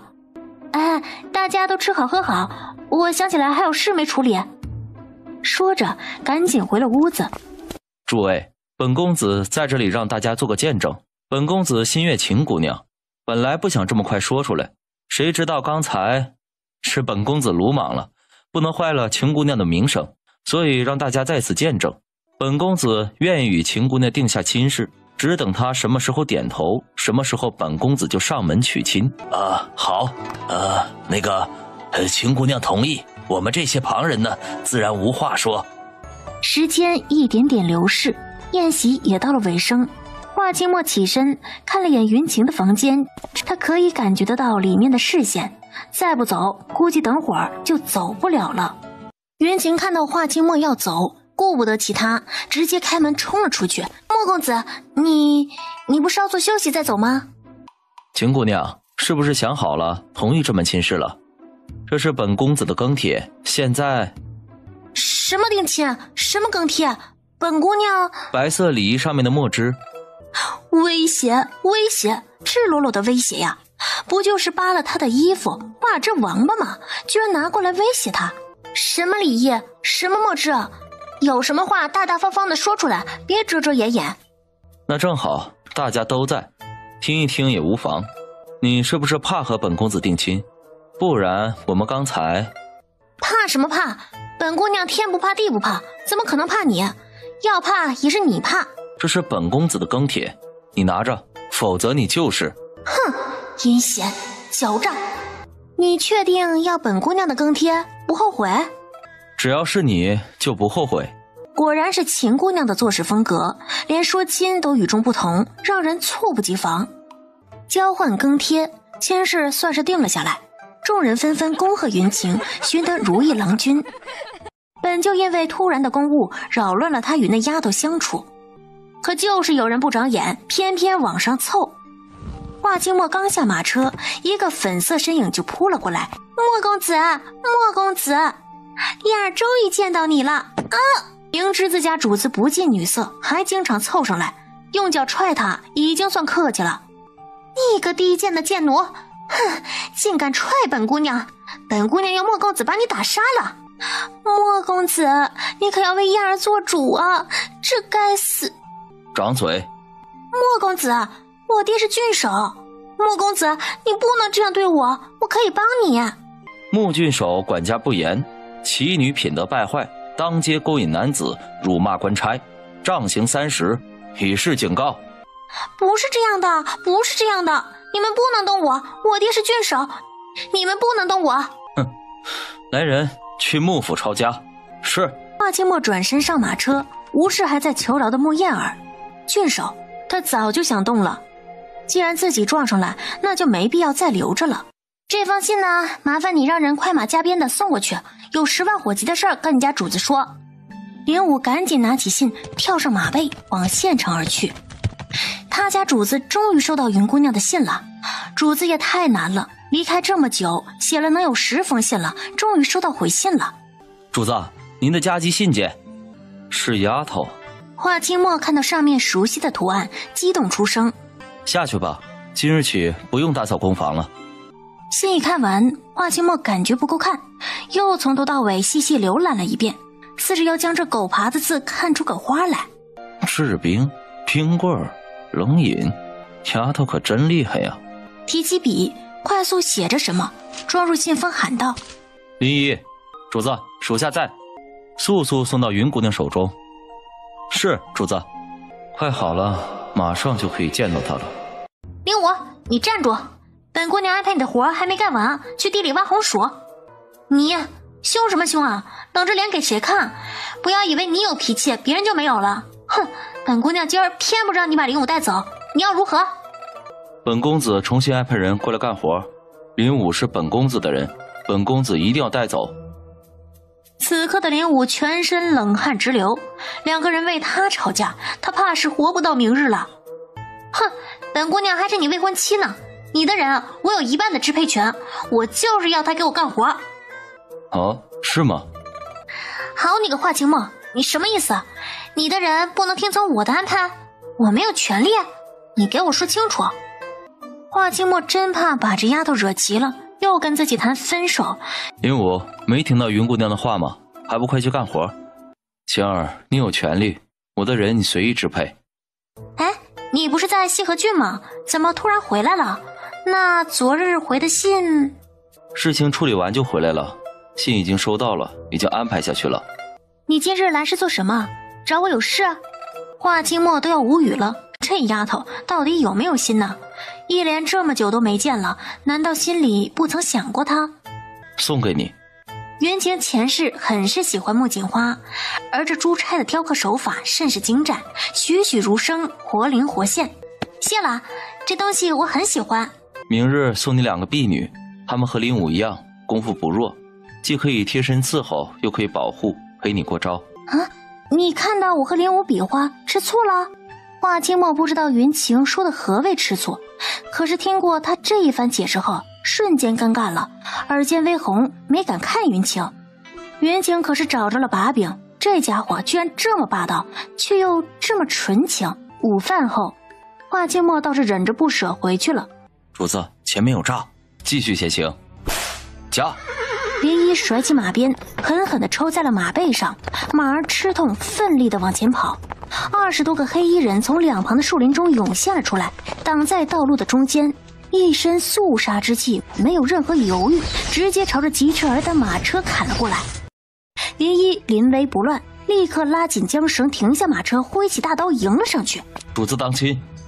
马车上的帘子瞬间飘起，似是有什么粉末随着帘子从里面飘了出来。黑衣人赶紧往后退了几步，此刻的他们还没有感觉到任何异常。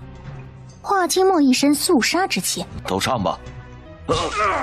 还未过来，几个黑衣人倒先捂着肚子倒在了地上。黑衣人大惊，这是什么情况？还没动手，自己人怎么就先倒在了地上？华清墨不给他们喘息的机会，提起剑，以秋风扫落叶之势收割黑衣人的性命。云神医，久闻你医术了得，没想到你还经商。杜知县正说着，听到旁边那位的咳嗽声，瞬间吓了一个激灵。云神医，恭喜开业大吉啊！本官送上一副牌匾，祝你生意兴隆。说着，赶紧让人将牌匾抬了上来。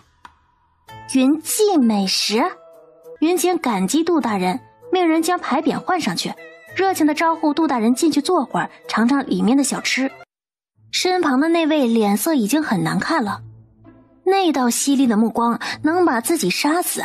杜大人擦了擦额头的冷汗，云神医，本官刚上任，还有很多事情不顺手，改日再……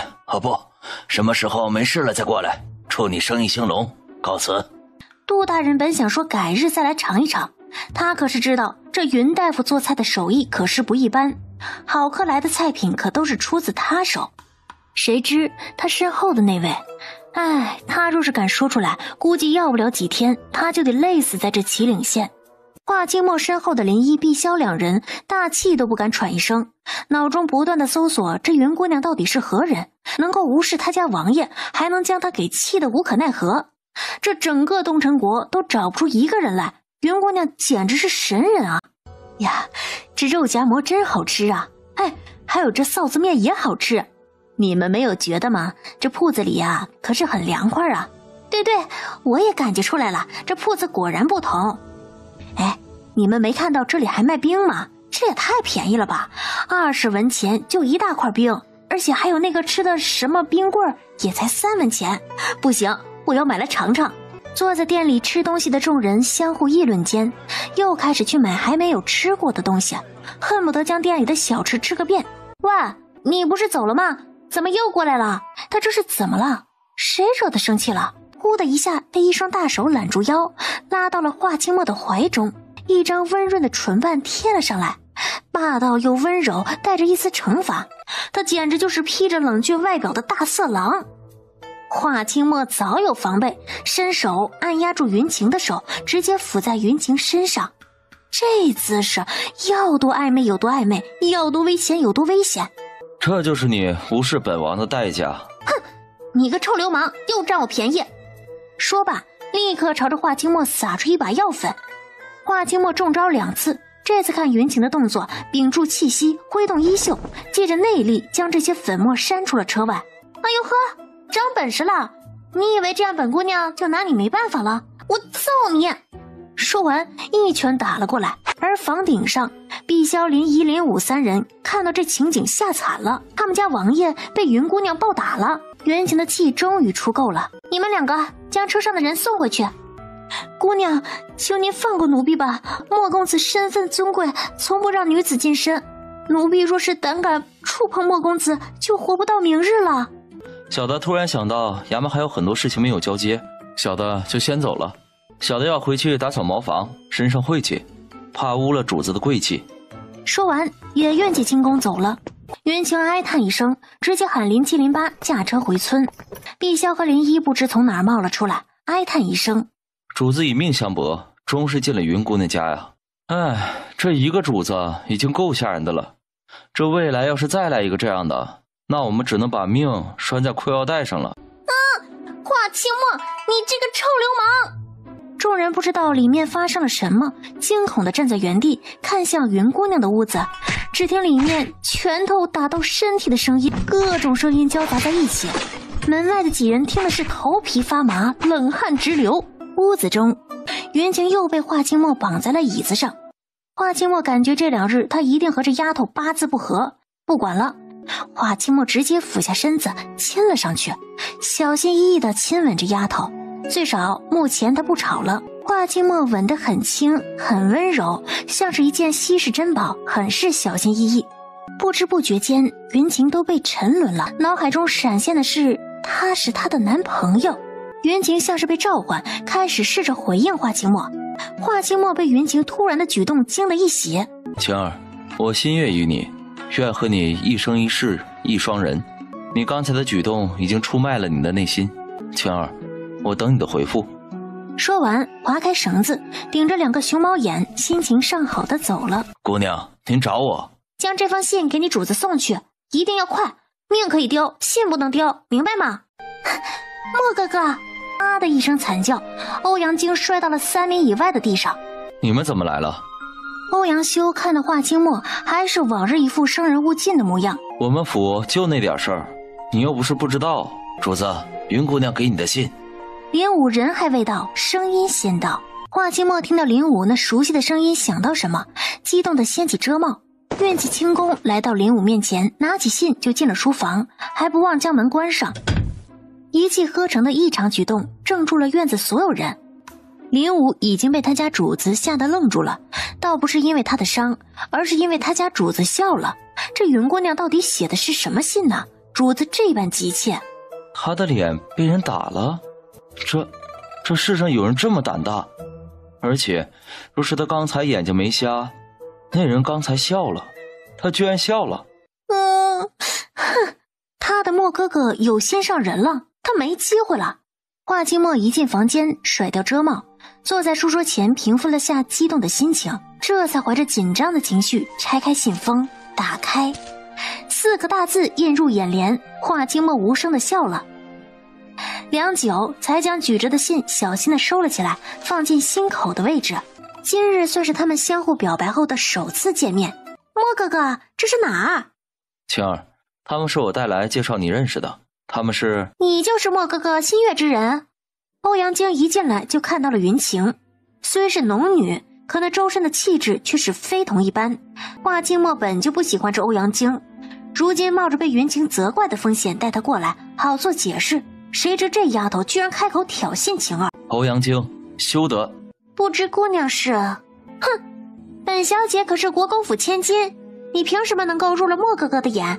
本小姐心悦莫哥哥多年，你休想将他占为己有。云晴一听可算是明白了，感情是单相思了多年呢。他一个正宫还怕一个连小三儿都不算的人？你个小丫头片子，哪来的？赶紧回哪去！我家清墨瞧不上你，本姑娘就是要一个人霸占他，你能怎么着啊？华清墨被云晴的这一番话惊得心脏狂跳，这胆大包天的话从他嘴里说出来，感觉怎么这么舒畅？既然丫头自己要处理，那自己在一旁看着好了。而一旁本想看好戏的欧阳修，此时像块木头，什么样的农女会入了这杀神的眼？多少千金小姐都不放在眼里。如今看到这一身气质不凡的云晴，他才明白了过来。可是这杀神居然以这女子为主，听他的话，这简直就是匪夷所思，惊恐万分呐！你不知道羞耻，身为女子一点都不知道矜持，口无遮拦。本小姐不管，你不能霸占我的莫哥哥。本姑娘和莫公子两情相悦，怎么难不成这种都要被称为羞耻？自己行为有异还来指责别人，什么时候把自己管好了再去管别人吧。哼，跟本姑娘请人也不看看自己的道行。记住，清墨已经是本姑娘的未婚夫了，我们俩已经交换过更帖了。你以后离我家那位远点，否则本姑娘不介意帮你爹来管教你。在众目睽睽之下亲了华清墨的嘴角，如此劲爆的画面瞬间在几人的脑海炸开。最震惊的莫过于华清墨，丫头主动亲了自己。欧阳修感觉自己今日惊爆他眼球的事情太多了，他需要回去洗洗眼睛。那姑娘果然是奇女子，果然与众不同。尽量降低存在感的林一和碧霄看到那一幕直接转过身子，这简直没眼看。欧阳修原本就被他妹妹突然出手惊出了汗，谁知这姑娘居然有身手，而且这杀神还不为此担心，自己也就淡定的在一旁观看了。欧阳靖，需要放肆，快住手！林八，将欧阳靖给华清墨，你需要插手。云晴看准时机，一拳打中了欧阳靖的腹部。欧阳靖没站稳，顺着那力度向后倒去，好巧不巧一屁股坐在了一株草药上。欧阳靖，你给我赔！云姑娘，本小姐认输，你快收手！哼，你想打就打，你不想打就不打，你当本姑娘是什么？陪练吗？窥探本姑娘未婚夫还没跟你算账，你又将本姑娘价值连城的草药给压坏了，看本姑娘不揍得你爹娘都认不出来！不知道经过了多长时间，两人终是累的都躺在了地上。你可记住你刚才说的话，待会儿给我赔偿100两，以后都不许花枝清墨，不然我用我独创的12种毒药好好招呼你。欧阳靖再也不敢小瞧了云晴，这发起火来简直要人命。放心，我说话算话，敢做敢当，以后见他绕道走行了吧？行，我相信你，今儿也算不打不相识，以后你就是我云晴的朋友了，以后我罩着你。看着云晴毫无形象地躺在地上，头发衣衫凌乱，华清墨无奈摇了摇头，走上前弯腰抱起她就往回走。没你们俩什么事了，回去吧。莫哥哥，不，莫公子，我不回去，我就待在这里，晴儿已经答应了。清墨，来者是客，他们来这么久了，连顿饭都没吃，像什么话呀？而且我跟欧阳姑娘很是投缘，我带她在农村好好体验农村疾苦，她也能收收性子不是？说着还朝着华清墨眨了眨眼。那小丫头性子浮躁，还单恋她男朋友多年，不留下来干点活来弥补，怎么对得起今日的出手教训？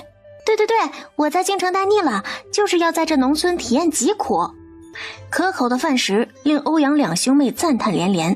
当知道这些饭食都是云晴的方子后，欧阳靖眼中全是崇拜之色，留下来的决心更甚了，就是打他走他都不走的那种。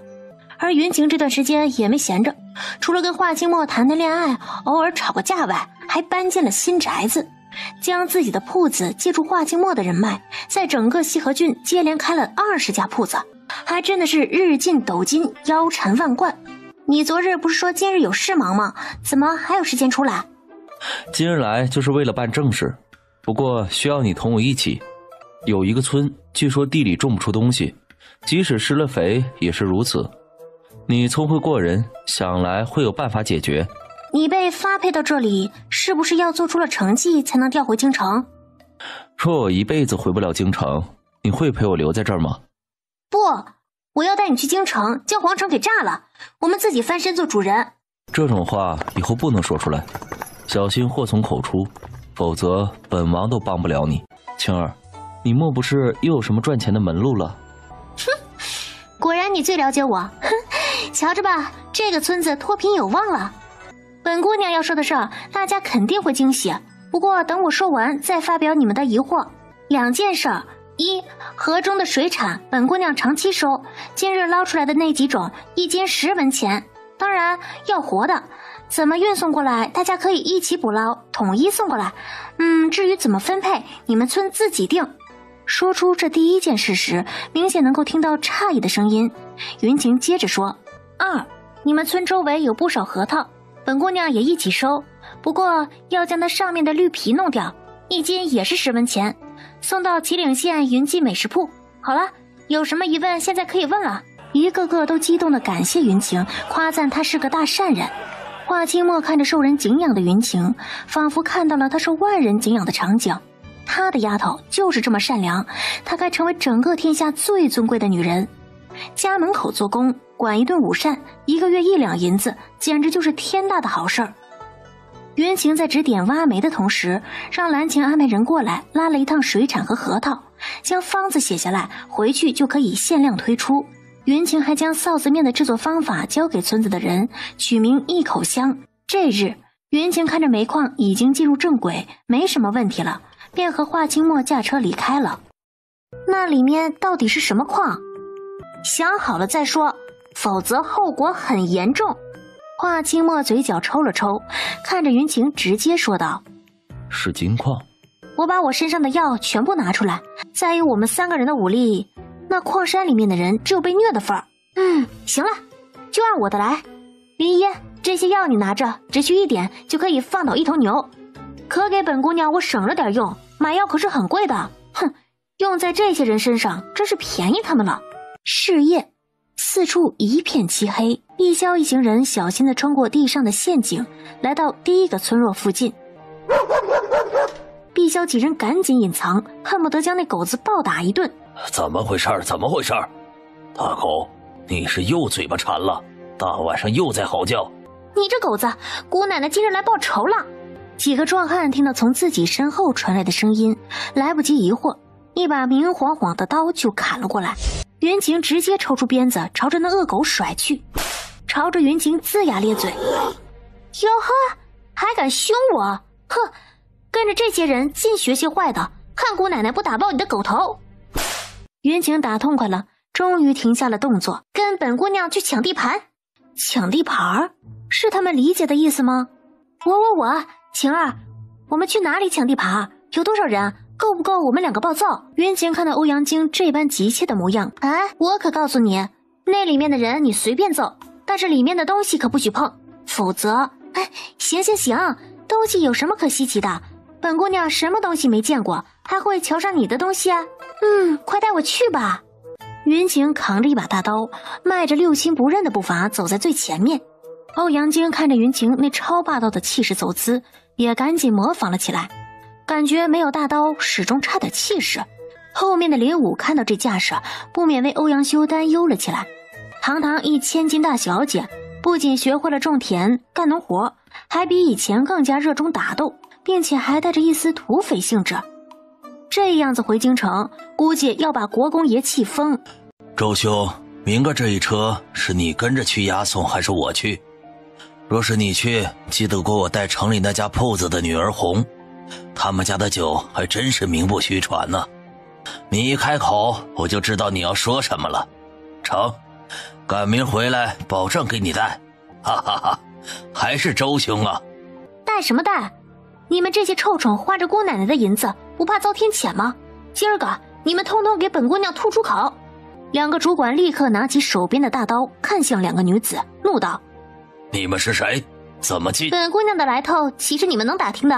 来人，给我狠狠地打！靠近那2人时，立刻止住脚步，撒出药粉，开始狂揍。让你们花姑奶奶的银子，让你们挖姑奶奶的金矿，让你们乱传假消息，骗人同情心。那2人中药，瞬间倒在了地上。云晴挥起拳头使劲揍，那架势似是要将人揍成肉饼子。欧阳晶一边教训着里面的守卫，眼神时不时瞄向坑里的金子，眼神可馋了，揍起人相当的卖力。片刻的功夫，里面所有人都被绑了起来。发财了！本姑娘这一趟没有白来。欧阳晶高兴地将车子上的箱子一一抬下来，刚打开一个箱子，还没摸着金子的影子。欧阳晶，人我可是交给打个痛快的哦，这里面的东西说好了不碰的，对不？你怎么着也是国公府千金，比你们府那嫡女说话都一言九鼎，怎么能因为这些俗物而坏了你的名声，是不是？云晴坐在箱子里，手上把玩着金条，神情露出一抹狡黠。瞧你说的，本小姐肯定比那小绿茶说话算话了，我只不过是帮你看看这金条含金量如何。不过晴儿啊，你瞧瞧这大晚上的，我怎么着也帮你。打住，你一个千金小姐拿这些俗物，太影响你英姿飒爽的气势。这样吧，刚才你也出了不少力，改日给你做顿烧烤。哎呀，行了，别打扰我放毒了，都怪自己大嘴巴，逞什么能啊！这下好了，错过了暴富的机会。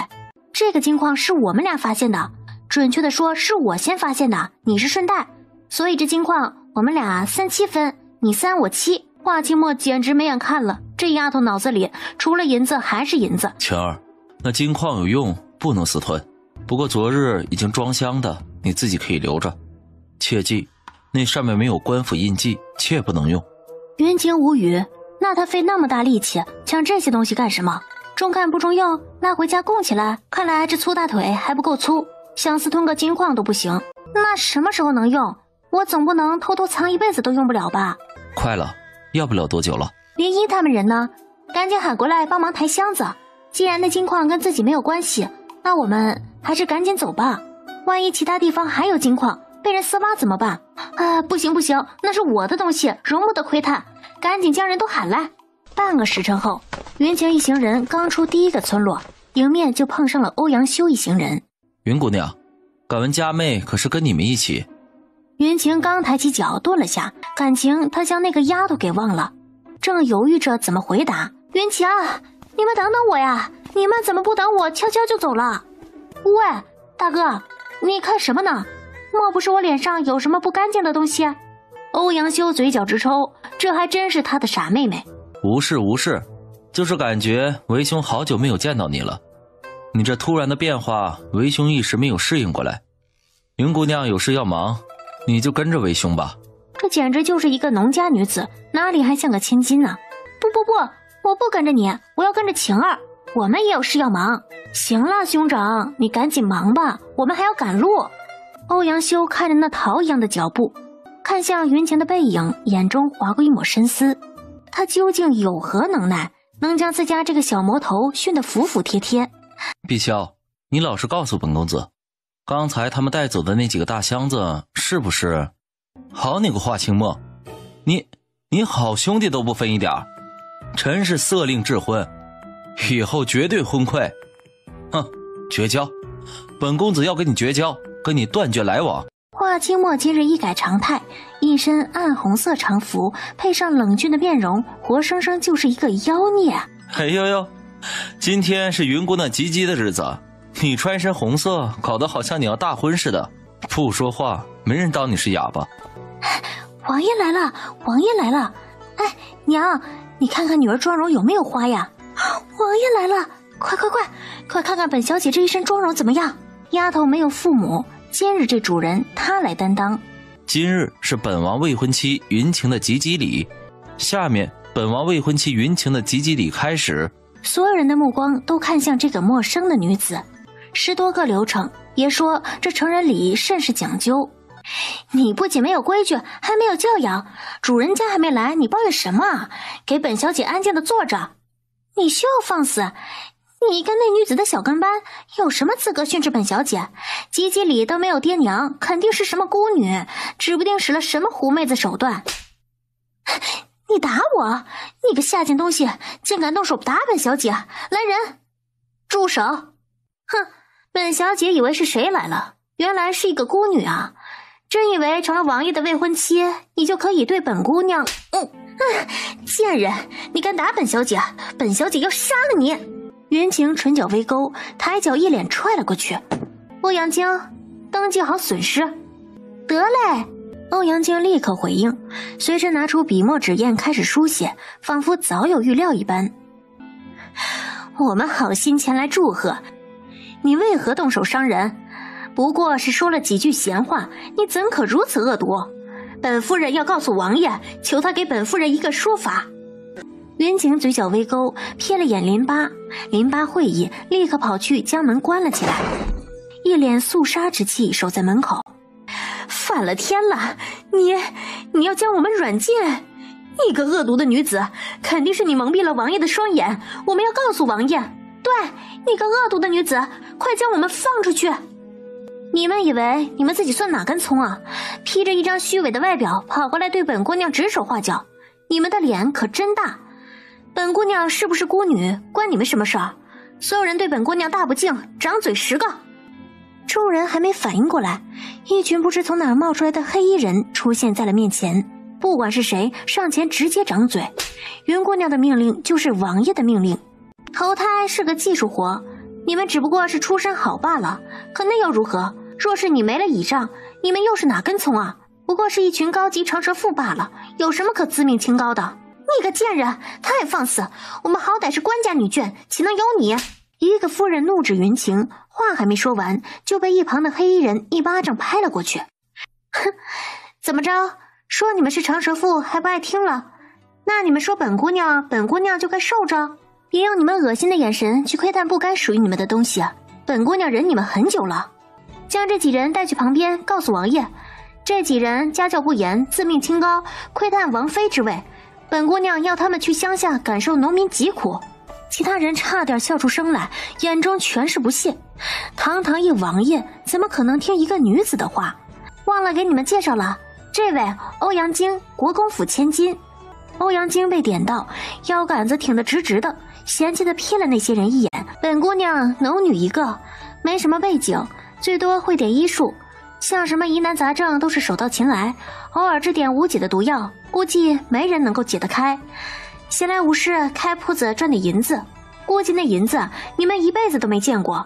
最后本姑娘还有一个本事，那就是不吃亏。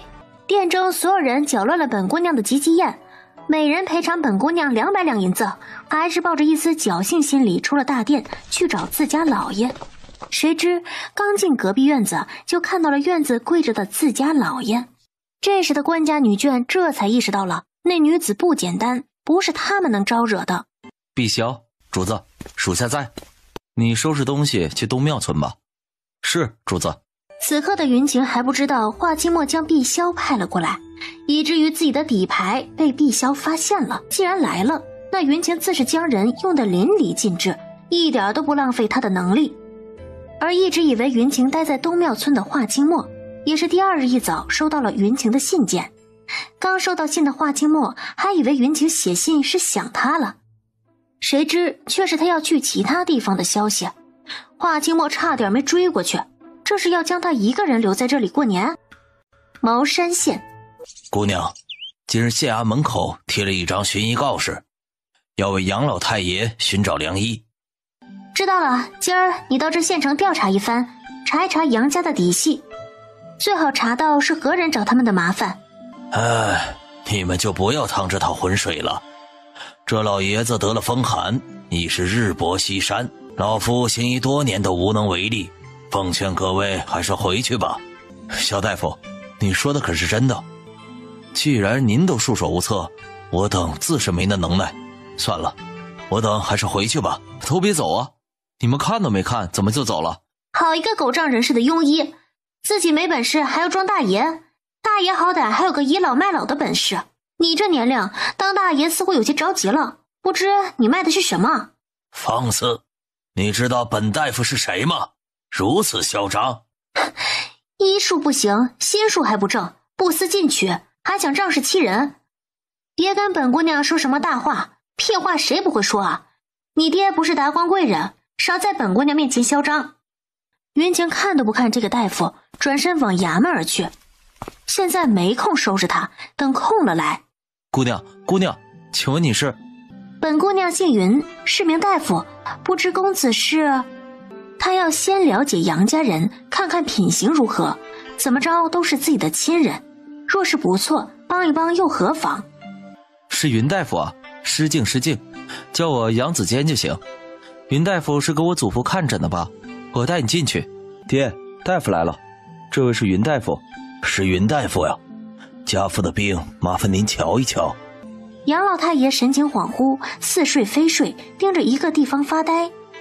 云晴看到这一幕，不免还是被刺痛了心。若是他知道了他期盼的女儿、女婿及外孙女都过世了，他会怎么样啊？常年忧思，再加感染风寒，导致咳症。令尊并无大碍，感染风寒，忧思成疾，吃1个月的药，再施针3天即可。云大夫，家父真的没事儿？你的腿，本大夫也能治愈。真的？本大夫治病救人，杨二爷的腿可以治，却又为何不治？莫不是怀疑本大夫是哄人的？云大夫，您误会了，我们没有怀疑你的医术，只不过治好这腿应该要花不少银子吧？本大夫治病救人，银子不银子的不重要，今儿我们有缘，这病就免费给你们治了。大人，孙家人过来了，他们说要退亲。什么？退亲？走吧，我们也去瞧瞧。不退亲也不是不行，不过杨婉香只能当妾。他今日可是有备而来，杨家之前不得知府器重，如今又得罪了知州大人，癞蛤蟆想吃天鹅肉，痴心妄想。就你这丑八怪还想娶杨家姑娘，你莫不是出门没照镜子？放肆！你是何人？竟敢！屁话可真多，不是要退亲吗？麻利点，耽误杨家姑娘姻缘，浪费人家青春，毁人名节，畜生都干不出这种事儿。你这畜生不如的东西，怎么着也得赔1000两银子补偿人家吧？云晴可是看不惯这人，看着那丑陋嘴脸就想上去揍一顿。对，要赔偿。孙少安气得都要吐血了，直接喊人将云晴拿下，这仇他定要报回来。云晴身后的那个婢女不知怎的动的手，10个孙家护卫全部被打趴在了地上。2件事：1，和杨家退亲签订契约；2，补偿杨家1200两。本人孙家孙少安愿意与杨家杨婉香取消婚配一事，只因本人容貌丑陋，好吃懒做，自命清高，配不上聪慧温婉、端庄淑惠的杨家女，特愿拿出1200两作为补偿，今后婚嫁各不相干。好了。林巴拿出纸笔，快速地写了下来，然后拿给云晴。孙少安根本不是云晴的对手，如今又与杨府翻脸，只好委曲求全地画了押，拿出赔偿。云大夫，那银子我们不能收，那么多银子，那孙家定不会善罢甘休。停！难怪你一直是个知县，这仇人的银子都不要，那要谁的？两袖清风也得有个度不是啊？云大夫说的是，老爷，这是我们杨家该得的，他们孙家都能来我们府退亲，我们为什么不能问他索要赔偿？是他们先撕破脸在先。云姑娘，你有所不知，这孙家虽为商贾之家，但是他们京城有人，担心你。哼，谁京城还没个人？一个小小的孙家而已，他们若是敢找本姑娘的麻烦，本姑娘定是要让他们吃不了兜着走。大人，本姑娘就先告辞了，明日还是今儿这时辰过来，若是有事儿就到福顺客栈的4合院找本姑娘。